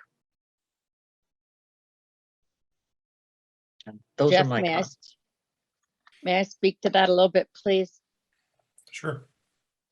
Probably Sue would be better at this than I, but during when the local rapid recovery plan was being discussed, and the wayfinding and placemaking were explained and demonstrated, it really became very clear how much of an impact that can have, a positive impact for our businesses. So Sue might elaborate. It didn't come through in the document. At least not to me. That's a good point then. Sue? Jeff, may Sue speak to that? Sure. Yeah, so what I would say about the placemaking plan is that it really is kind of it would allow us to create a blueprint for the entire downtown that covered everything from placemaking, wayfinding, lighting. It could dovetail in with what the Downtown Improvement Committee is doing. And it really can cover a lot of things. We often get criticized for doing things piecemeal, for not having a major plan. And this would allow us as a first step to really get together as a community, decide with a very interactive community engagement to figure out what we want the downtown to look like, how we want it to function, and then get some really solid plans for moving forward. So I think it's a good first step, and I don't think it's something that we're likely to fund on our own. So I think going after funding that's specific to this plan might be a real opportunity for us. So. A problem I have with that is the word rapid. You're talking about something that's 3 years. And our downtown needs something now. Yeah, I agree with you, Anne, which is why we can advance a couple programs.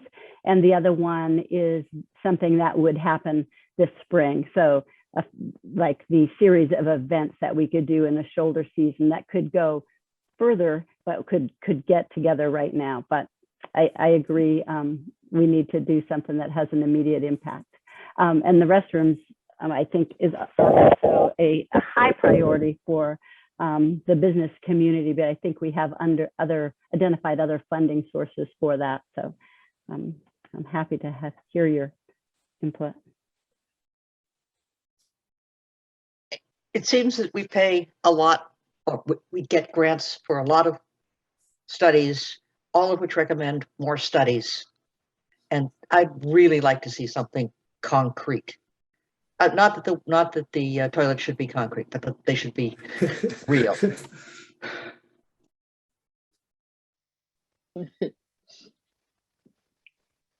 Okay.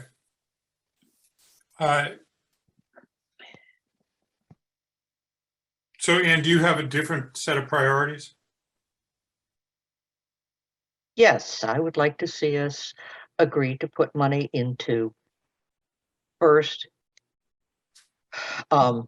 plans for a harbor master facility that with agreement on where it is and an engineering study into this year's budget with the intention of building something in the 23 budget.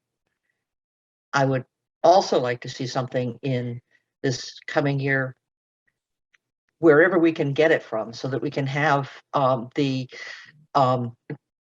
washrooms, the trailer washrooms for this coming season. I have no objection whatsoever to somebody wants to find a way of bringing people in the spring. That's great, but spending a lot of energy on designing a joint placemaking vision with Essex strikes me as being a long way out for not much benefit.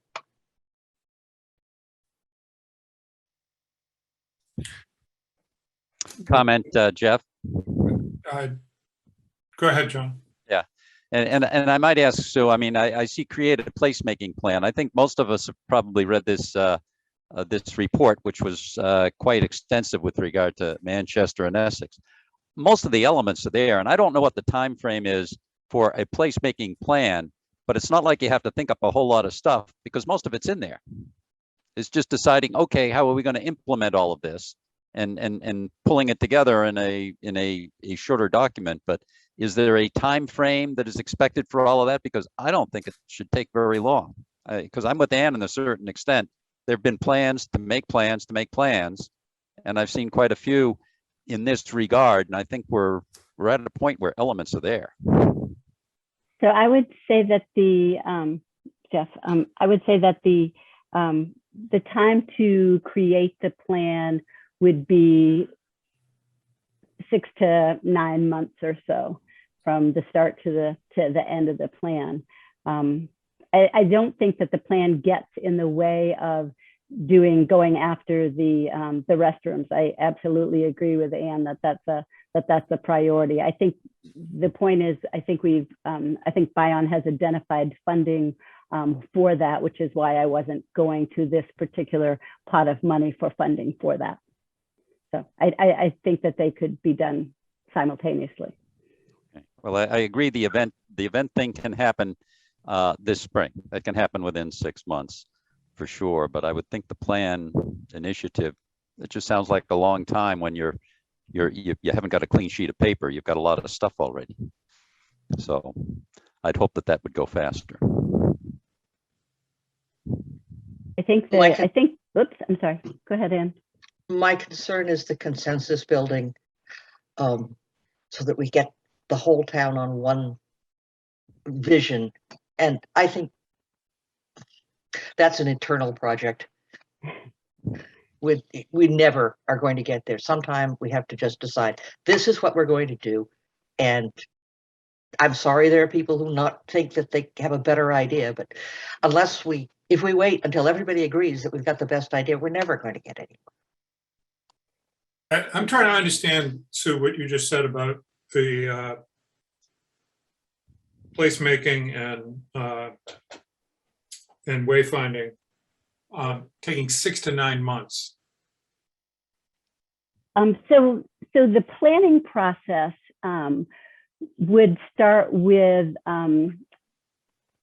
getting the community together. So figuring out what is here, mapping it, using a lot of graphics, gathering a lot of information, looking at where the parking is, looking at where the spaces are, looking at what identifying what the streetscape is. So you need to do that work, and then you need to get together and talk about what are the values, what are the core things that make up our community or give it the character that we love, and what are the things that the business community need to create a sense of place that really wants them, that will keep people here and keep them walking and just enhance the downtown in that way.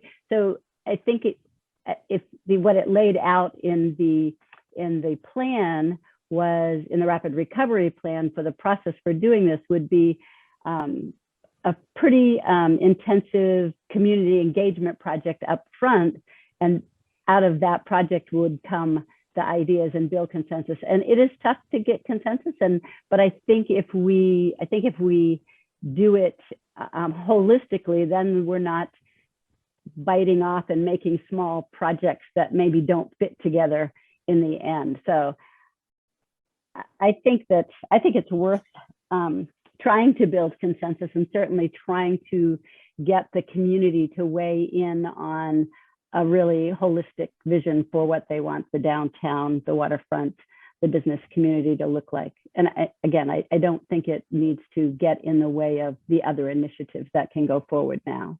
My sense of the board is that the concern is with redoing the rapid recovery plan. That the planning process that you're talking about has elements of redoing the rapid recovery plan. We've surveyed the community, and the priority of the community is this wayfinding. I am also concerned about having this all happen so that there's a plan in place in June and nothing gets implemented until the end of the summer. And then we're back to, how do we keep people around after the summer? We know that we have attractive things for the summer itself, when we can have the beach fully open, and other things that are going on in town as well. But my concern is that when you say 6 to 9 months, is that 6 to 9 months to have wayfinding and placemaking in, not to be redundant, but in place? No, that's to create really, like I said, a blueprint for what should be done, and then you implement as you have the funds. And it's like taking the time to do a master plan so that you're not questioned about where did this idea come from. So it's really the blueprint for improvements for downtown that could have a fairly long shelf life, but that you could do the wayfinding. So if we think the wayfinding is the most important thing, this would kind of create that template. It would identify where the wayfinding needs to be done. It would do everything except kind of create and install the actual pieces. So it's the plan, it's not the installation of the plan. Jeff, if I may. All right, John. So I saw a lot of those pieces in the plan, or in the rapid recovery. I guess the rapid recovery plan report. And it just seems to me, you just take page 17, you take all of these, you kind of pull it together, because you've got interspersed a lot of different things. I don't see why that can't be done in 3 or 4 months. Yeah, so that was done.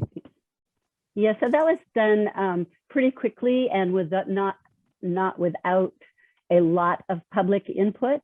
So I think I don't want us to be caught like we were with the Complete Streets plan, where we thought we had enough input and we thought we had enough people. I think to really do our homework well, we really want that engagement up front and that buy-in up front. So that's why I'm advocating for a plan. And I think it pulls in a lot of what we're doing, a lot of what we want to do with the parking, what we want to do with the bathrooms. And I think that we bring in experts that do this, a lot, and have come up with some great ideas and get the best ideas, pull the best ideas out of the context of the place. So again, I think it's the public process. It does take time, but I think in the end it's worth it.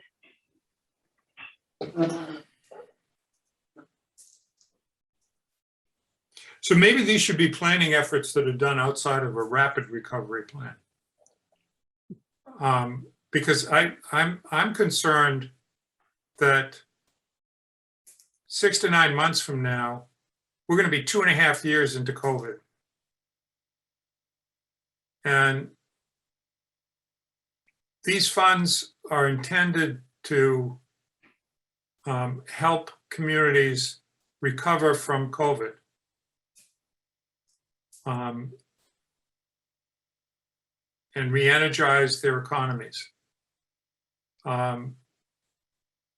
Maybe I've just got the wrong perception of the funds and how they're supposed to be used. But if it's a year from now, we may lose 2 or 3 more businesses.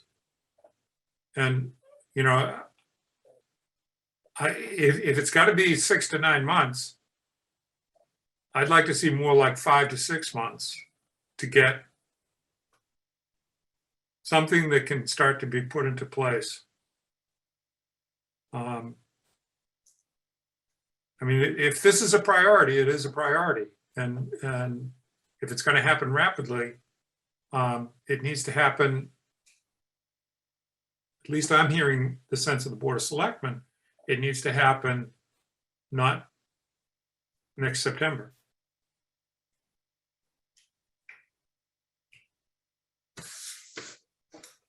So I think the things that you can do, for example, the series events is something that you could put in place immediately. But even if you went with something, many of the strategies had a longer term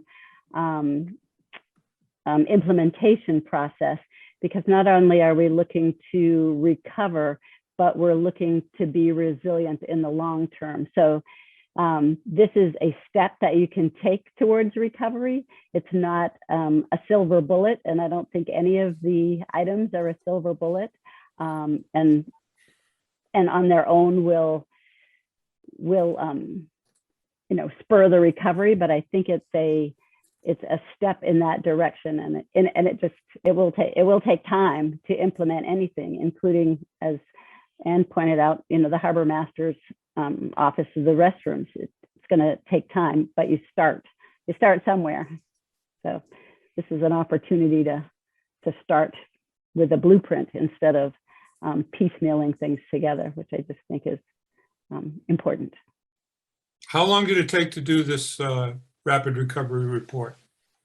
I think it was intended to be 4 months. I think it was 6 or 7. Okay, so if you're intending to do the implementation of the placemaking and wayfinding in 6 to 9 months, are we really talking about not 9 months, but we're talking about 12 to 15?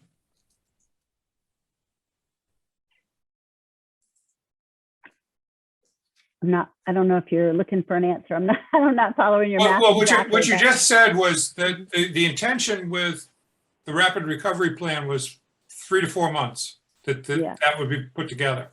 Right. And it took 50% longer than that.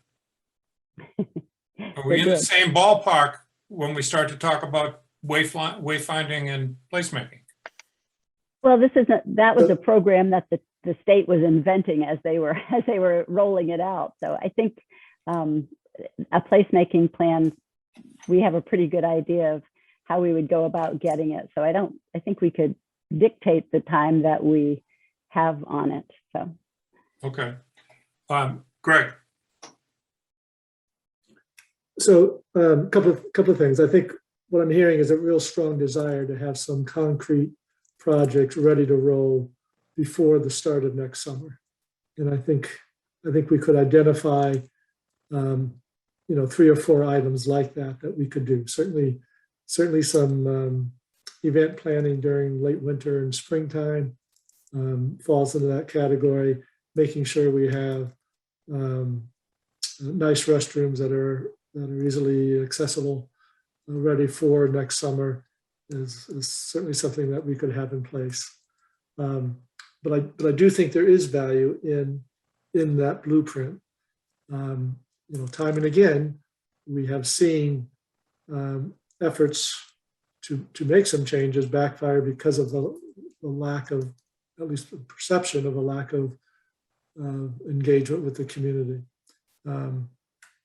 So it's always a little messy, but I think it's possible. And the ARPA money, the American Recovery Act money, is multi-year. It is available to us to spend for the next 3 or 4 years. So that is not particularly rapid in terms of immediate, but I think we can do a combination of getting some things on the ground for next summer, and also putting in place that blueprint that'll guide us for the next few years in additional improvements beyond what we can do for next summer. Okay. Ann? There's one other thing that I'd like to see done on a very high priority, and that is finding a way to direct people to places to park and letting people know that it's possible to park behind the town hall and get to not just run it in the cricket, but make a sign of some sort that indicates that you can get to downtown from the town hall parking lot. And the current sign for the downtown parking lot is small and easy to miss. If you're driving through and you think maybe I'd like to park, you've missed it by the time you've gone, you realize that you're in downtown. So maybe we could put a high priority on identifying parking places to park. And it doesn't have to be unified. When we have a plan for a whole wayfinding program, then we can replace whatever we're doing that we've done piecemeal. But let people know now. Yeah, I mean, that can be as simple as parking flyers that are online and in stores and that sort of thing. I mean, there are things that we can do, certainly immediate, to help direct people. The problem with having them in the stores is you have to be parked to be in the store. No, I understand. I understand. It could be as simple as putting a sign out on School Street when you first get off the highway. Public parking behind Town Hall. Whatever. But let's not wait. I'm shooting from the hip, and I don't want to do that. I'm gonna limit this to 5 more minutes, and then take a vote on what the priorities are. Is this Ken Reel, who's behind the Cape Ann Chamber? I think it's Olivia. Oh, it's Olivia. Hi, Olivia. Hi, yeah, it's Olivia. I'm the Community Relations Director at the Chamber, and I did attend the various LRRP, SME consultations for not just Essex and Manchester, but also Gloucester. And wayfinding and placemaking is something Rockport and Gloucester are also prioritizing, amongst other things. I haven't heard exactly what their top 2 options are, but this isn't something you wouldn't want to rush into and get it out in front of the downtown in 6 to 9 months. This is something, if it's done right, could be life-changing for the businesses, but also the town itself. It will bring more businesses to downtown because it'll make it more inviting to them, and it would increase visitors and foot traffic. And when you have the off-season event, it'll just be incredible. So I know we're always in a rush, but I think if it's well thought out and done well, it would be incredible. And that's all. Okay, Becky, one last comment. I just wanted to say, if, to that end, if you refer back to starting on page 70 of the Rapid Recovery Plan report, and just go forward on 70, 71 a little bit, it really brings home the long-term purposes and potential impacts of the placemaking and wayfinding plan. And I think that while we're putting money into a long-term plan, then at the same time, let's work on these other things, the off-season events, the public restrooms. And I agree 100% with Anne. There's to find the pathway from parking to downtown is it's a bit of a problem, just because we wanted that put in place quickly, and we haven't had the opportunity to do signage. But I think it's critical to have parking and pathway signage that's really clearly marked.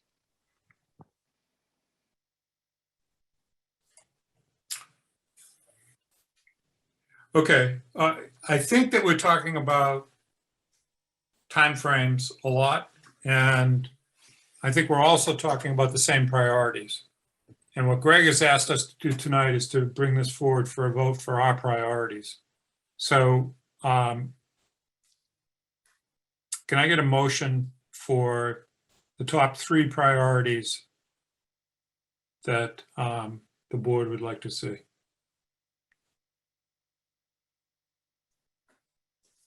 Yeah, Jeff, I'll make a motion for the top priorities to be the placemaking plan, which will include elements of wayfinding, and by definition it does, as being top priority, along with establishing an off-season event series, or I assume that means spring, some event-driven sort of activity starting this spring. And then the third one would be the restrooms, as Ann had indicated. Second.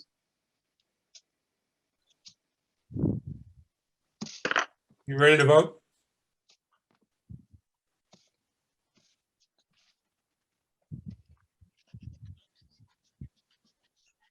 Hello? Yes. Yes. Okay, it's nice to get a response every once in a while when I ask a question. Okay, Mr. Round, Yes. Mr. Bowling, Yes. Ms. Harrison, No. Ms. Jakes, Yes. Mr. Bowden Turner votes yes. I think that, Sue, you've heard some of the concerns, and you could call us lay people who haven't been involved in this process, but well, the issue of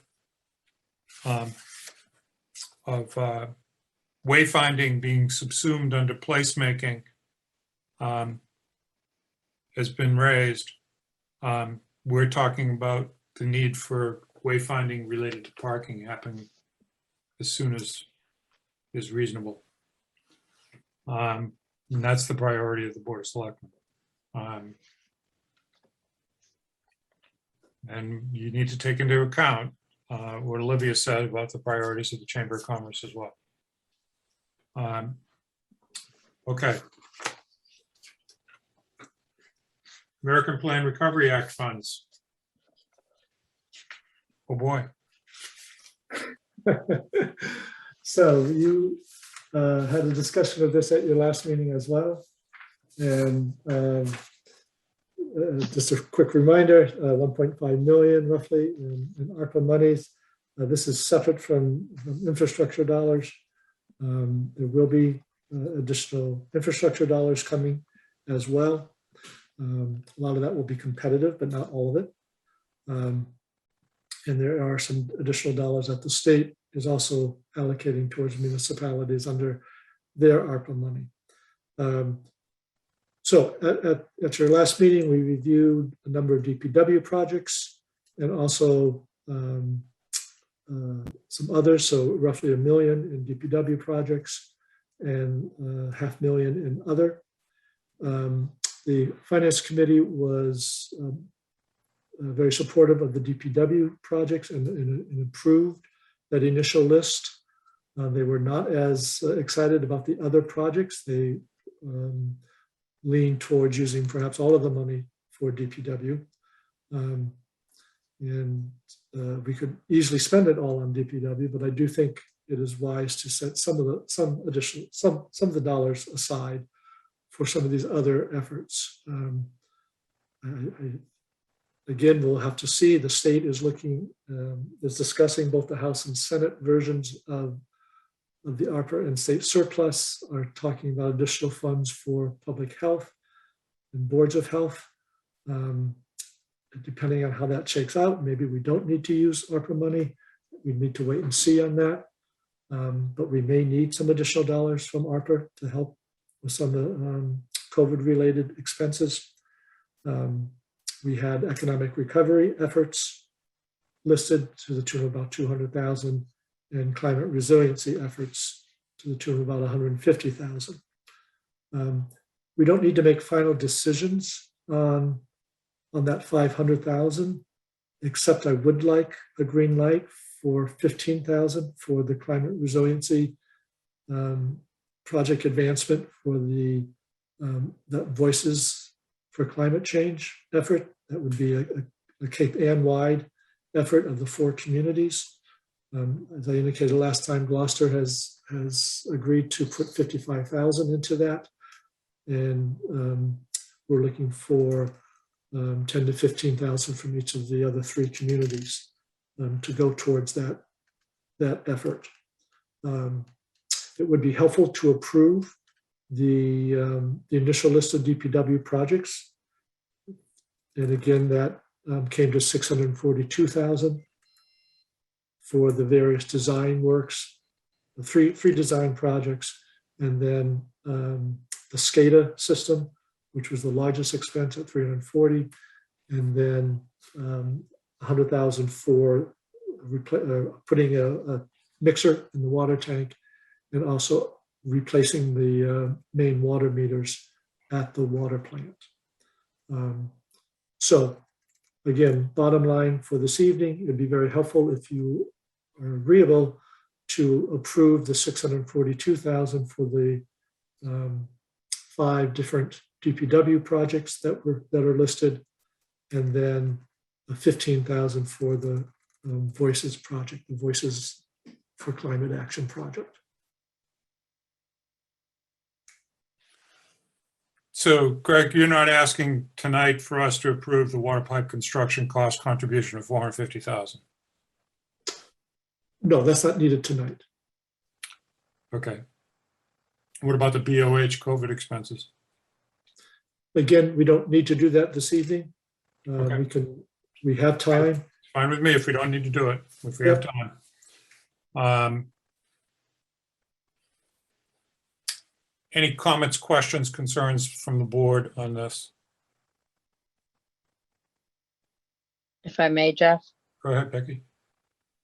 If the board just voted to go ahead and go forward with the 3 items on the local rapid recovery plan, we don't need to approve that money this evening. Those are going to be grant funded.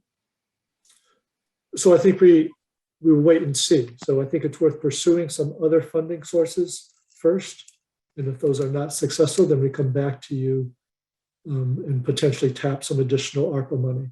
So I think we set roughly half of the ARPA money aside for now, go forward with the DPW projects and the small climate resiliency project, and then come back to you at a later date about the other funds, depending on, again, there's a lot of moving pieces right now with different pieces of legislation and with things coming out.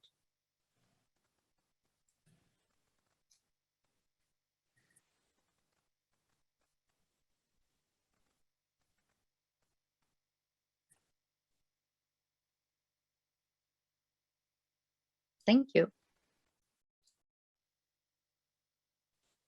And did you have your hand raised on this? I did. Then Ann, why don't you go ahead? Thank you. I move to approve the DIP Phase 2 design, School Street water pipe engineering, Plum Hill water pipe engineering, water plant SCADA system, and the water tank mixer plant and plant meters for a total of $642,200 from ARPA funds. Second. Hold on. Greg also asked for the 15,000 for Regional Voices project. Are you leaving that out, or? I did leave that out. I left it out because I have questions about it and I'd like to get the stuff that we all agree on off our plate right now.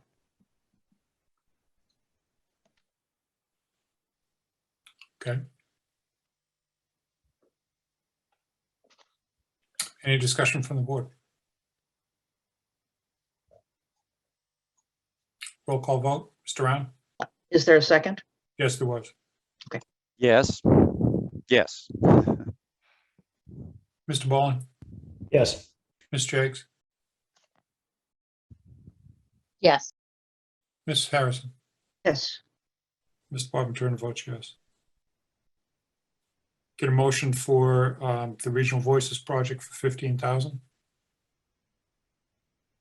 As long as we allow discussion, so moved. Second. Second.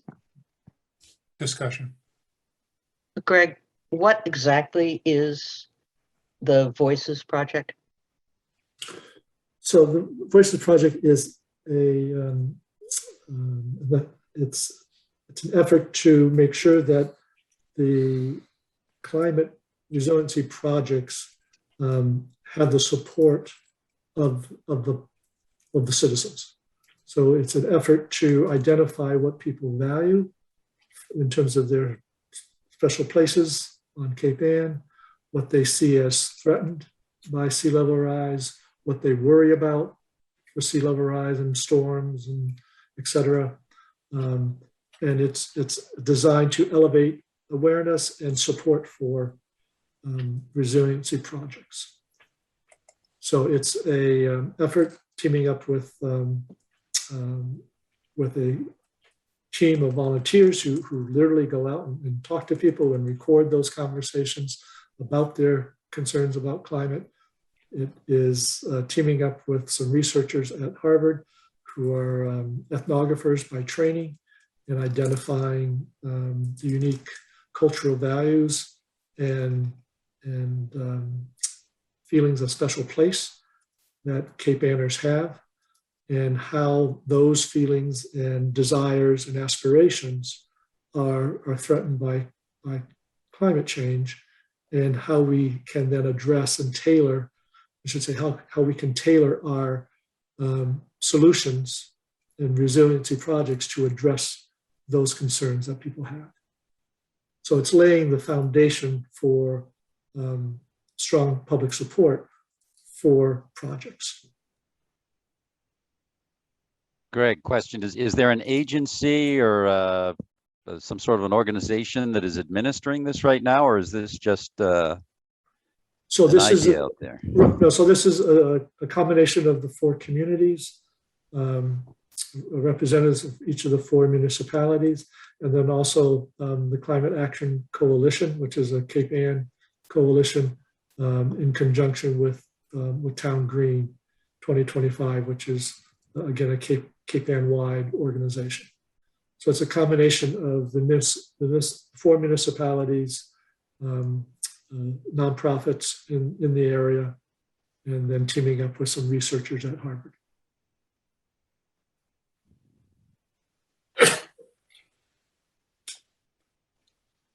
Much of this was discussed in our last meeting.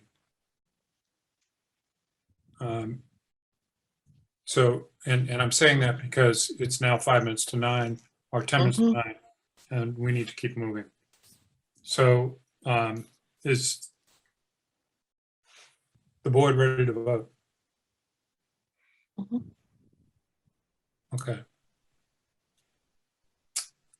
Mr. Bowling, Yes. Ms. Jakes, Yes. Ms. Harrison, Yes. Mr. Round, Yes. Mr. Department Turner votes yes. Great, thank you. Great, we've caught up to where we should have been at 8:15. We have two requested uses of town common. Greg, do you want to tee this one up? Yes, again, materials in your packet. The Women's Club looking to do the annual friendship tree, which is an honoring of loved ones and donations to the Women's Club for the lights on the tree, and also a concert that traditionally has been indoors, but they are looking to do it outdoors this year on the steps of Town Hall. So this is the high school, various high school music department offerings, probably the band and a cappella group, and different, high school and elementary school and middle school. So that's request number one. That's December 5th, a Sunday afternoon. And then the second request is a new organization in the area, Chabad of Cape Ann, and they have requested to place a public menorah on the town common during Hanukkah this year, which is the 8th day starting on the 28th of November.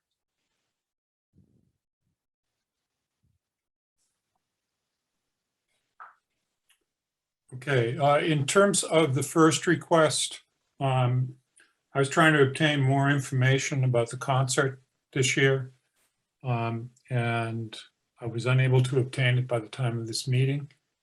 And I should have it within the next day or two.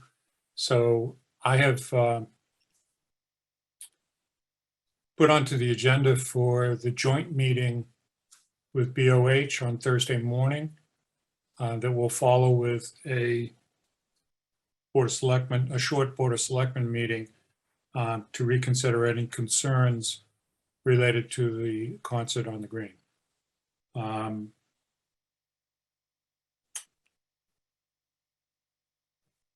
So this first item is something that we're quite familiar with, and is there any discussion on it? Ann? I was going to move to approve the request from the Manchester Women's Club. Second. Any discussion?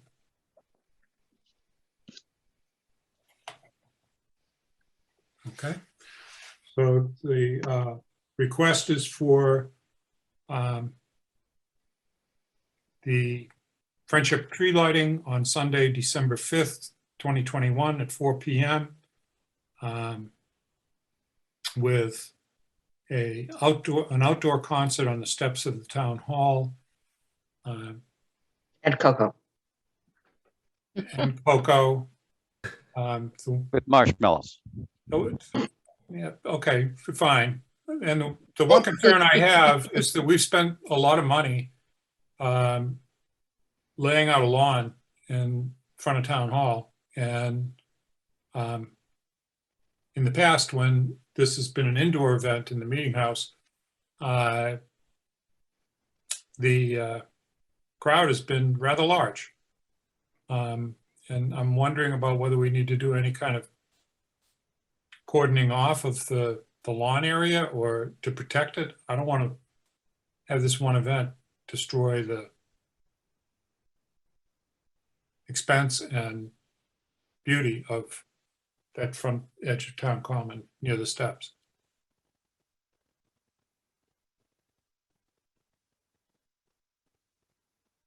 Can we arrange to have a blizzard that day? Well, we could, and then the concert would be delayed. But the concert will happen. They may have to get new cocoa.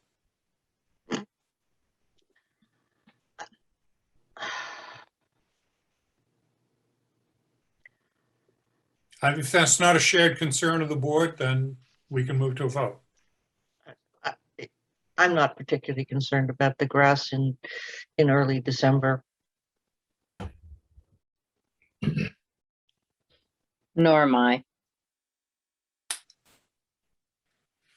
Okay. Chuck?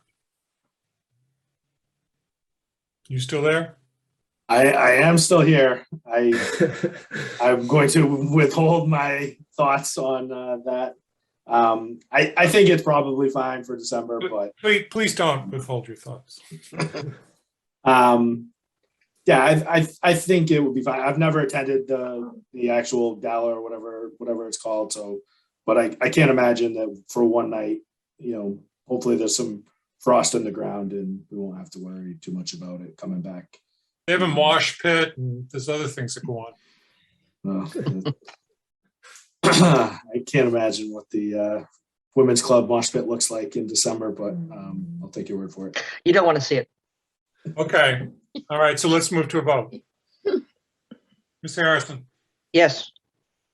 Mr. Baldwin, Yep. Ms. Jakes, Yes. Mr. Brown, Yes. Mr. Bob Turner votes yes.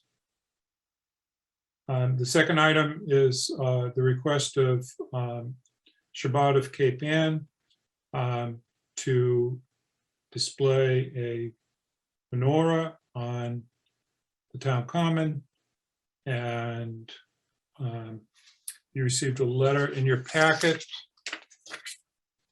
Actually, an email exchange between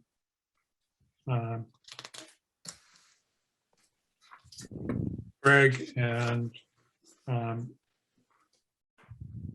Rabbi Rachik.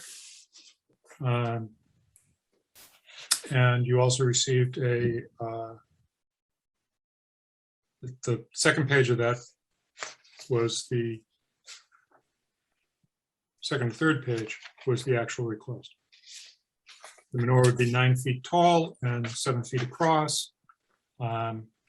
Stands on a sturdy base that does not require any special monitoring, special mounting. It's electric and requires a standard electric outlet to plug in to power the bulbs.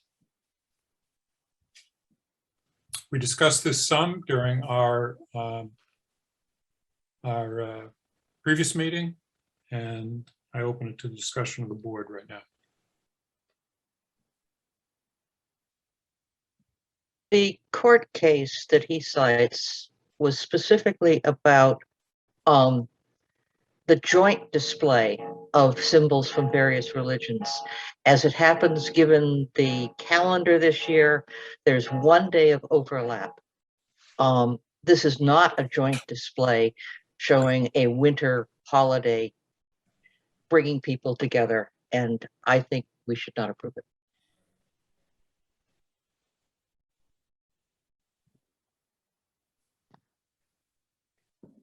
Okay, any other comments?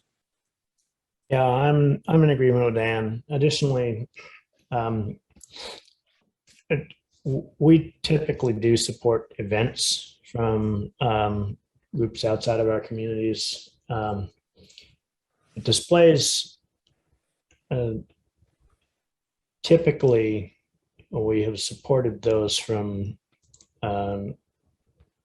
groups inside our community with some clear evidence of activity within our community, and this one doesn't meet that qualification. For those two reasons, I think I would agree with Ann. No, politely decline.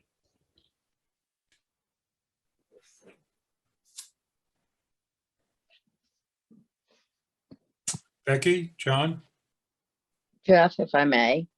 go ahead. I agree. We do support within the community. I agree with what Ann and Eli said, and respectfully decline. And Jeff, for all the reasons that folks have said, and it would be quite precedent setting, I think, if we were to go in another direction. I agree with the comments and arguments that have been placed forward. Okay. There actually are some precedents by the Board of Selectmen in regard to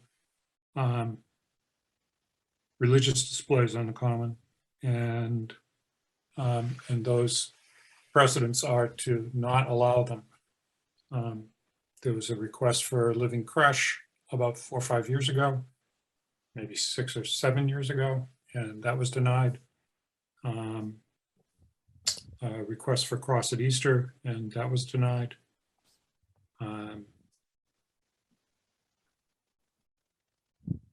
So I think that this request follows in the light of a religious request, in that each evening a new light would be lit in the menorah, and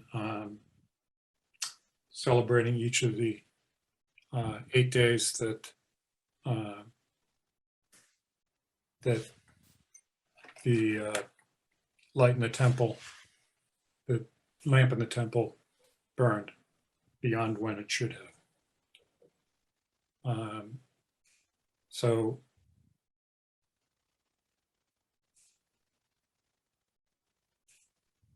I'm also of the opinion that we should politely decline this request.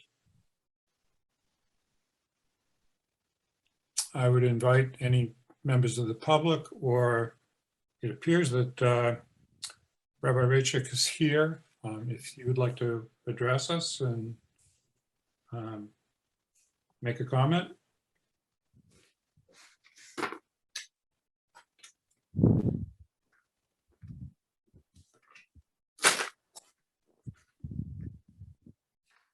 Okay, apparently not. Okay, so can I get a motion? Motion to deny the request of Shabbat of Cape Ann for a menorah display on the town common. Second.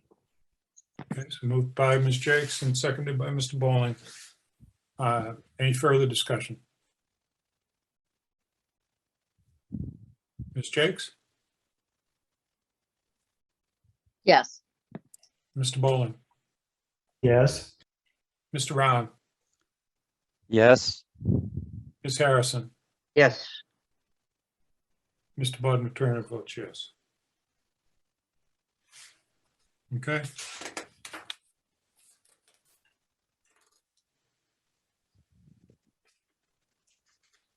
Next part of our agenda is the consent agenda with the Board of Selectmen meeting minutes of October 18th. Have you had sufficient time to review those minutes? Yes. No. Yes. Well, Anne's saying no. That's okay. I will abstain. I can abstain.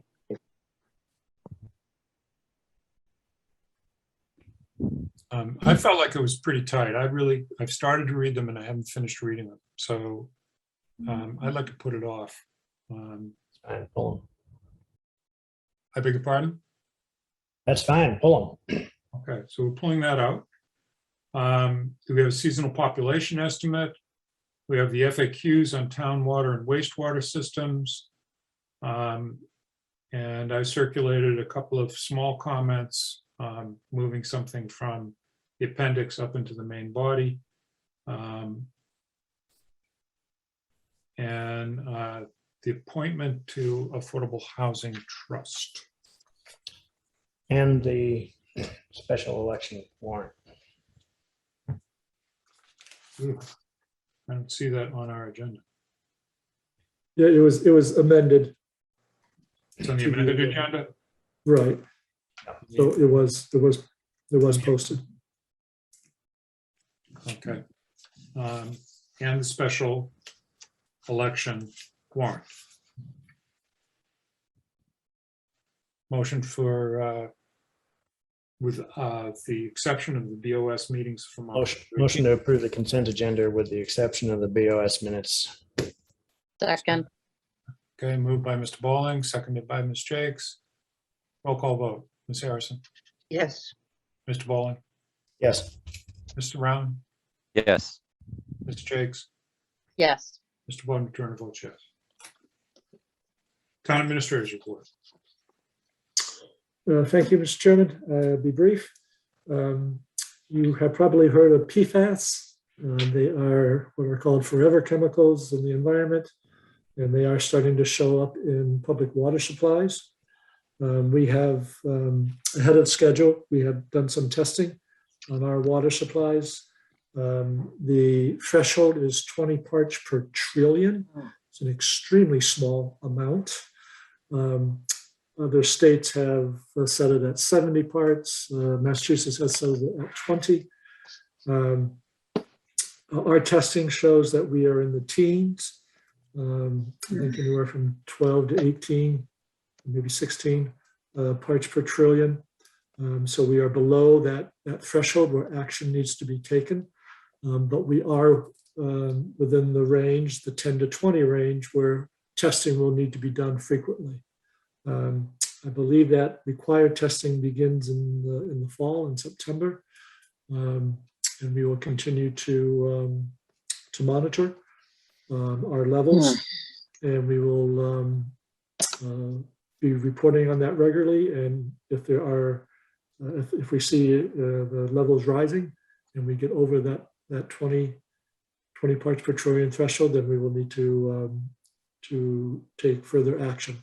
There are ways to try to remove the chemicals from water supply, depending on what type that might be in ours, and just the nature and chemical composition of the water will determine how expensive that removal process is. The state does seem to be rallying and putting some dollars into the remediation for communities that need it. So we will have to see. But basically, this is just an FYI that it's something that is being monitored, part of our reporting, and we'll continue to keep you updated on that. I know that Chuck is still on, so I don't know if he has anything else to add. I know that he's been involved with the Water Association in the state very heavily with this, and is very much on top of it. So he's more of an expert than I am. No, that was pretty good summary, Greg. I just want to make sure that we're all aware that, so it's at each point of entry into the distribution system. So we have two, we have the well and we have the treatment plant up at Gravelly Pond. And so the testing that we did at the well was the numbers that Greg was referring to. And the most recent round was at the 18 threshold. We will be doing confirmatory sampling and testing on that. And that will, like Greg said, set us up for the next, probably monthly testing, at least for the first year, or probably indefinitely. And then the pond, the treatment plant itself was less than 10. We still, for this initial round, have to do confirmatory sampling, but then after, as long as it stays below 10, we probably will only be required to do quarterly. But there, before we get that baseline, we have to do some follow-up stuff. So that's all in progress. And it's just to say, if we do get over 20, like Greg said, we'll have to look into treatment options or taking the well offline for extended periods of time, and doing more engineering and study around that. So to be continued, but certainly we're keeping a very close eye on it.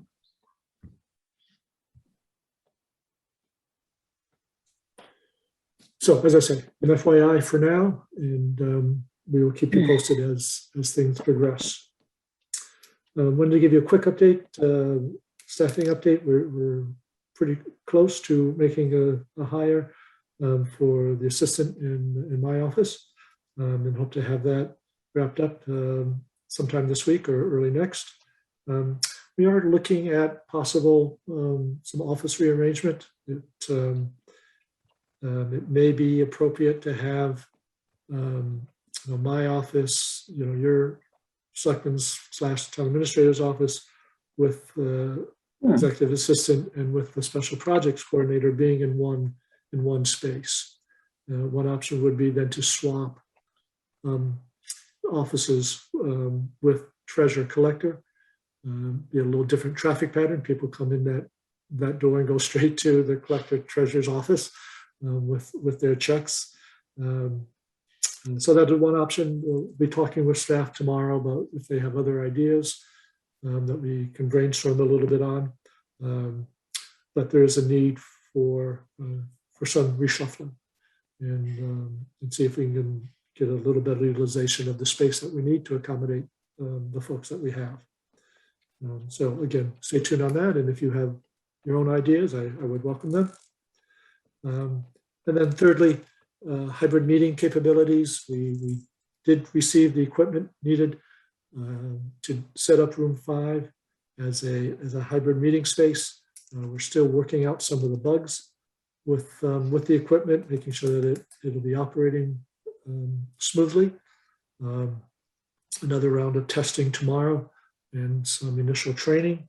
And assuming that is all smooth, then we will ask the chairs and clerks of different boards and committees to get trained so that we can move forward with hybrid meetings, meaning the board or committee members themselves would be in person, and those boards and committees might have if they have different applicants coming in, they could have those people in person as well, but that the general audience and residents who want to listen in, they would be doing so over Zoom and would be virtual.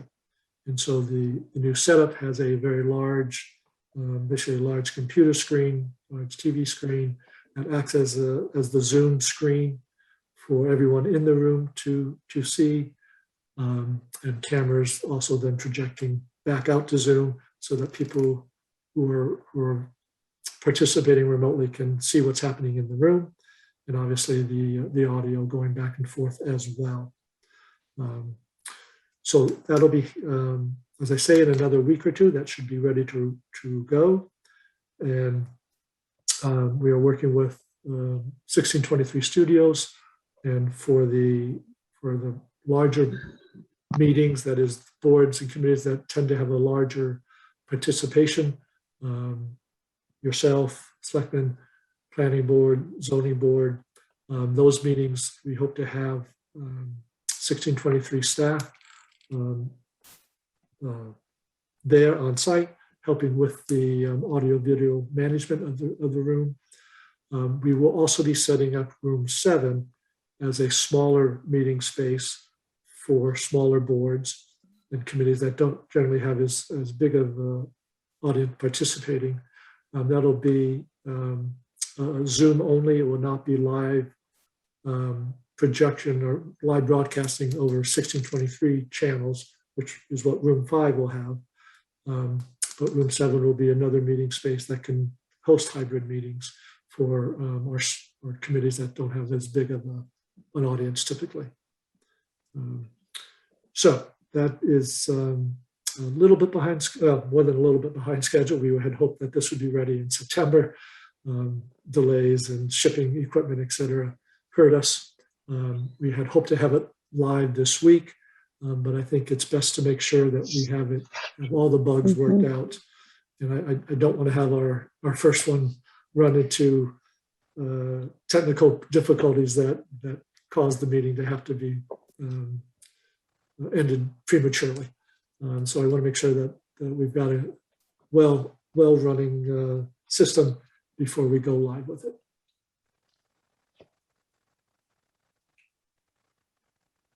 Ron, you get your hand up? Yeah, just a quick question. Do board members have the option to go Zoom or in person?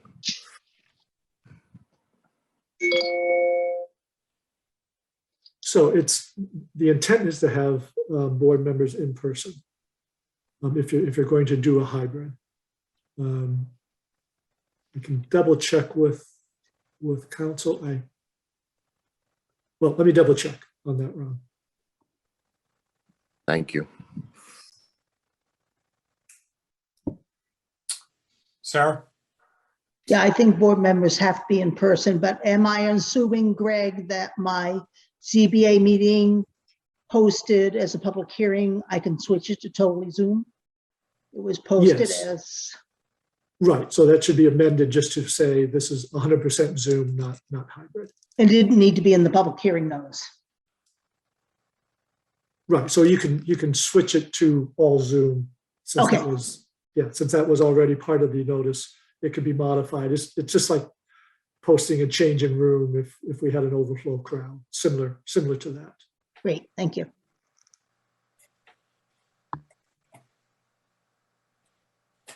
Okay, any questions of the board on Greg's report?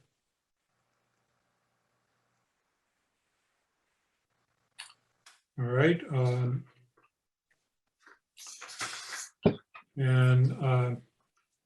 I don't have any other matters that have not been reasonably anticipated by the chair. So I will entertain a motion to adjourn and go into executive session under Mass General Law, Chapter 30A, Section 21A3, to discuss strategy with respect to contract negotiations, not to return to public meeting. So moved. Second. Okay, so moved by Becky and seconded by Ann. Roll call vote. Eli? Yes. John? Yes. Ann? Yes. Becky? Yes. Mr. Bob Turner votes yes. Thank you very much. Good night, all.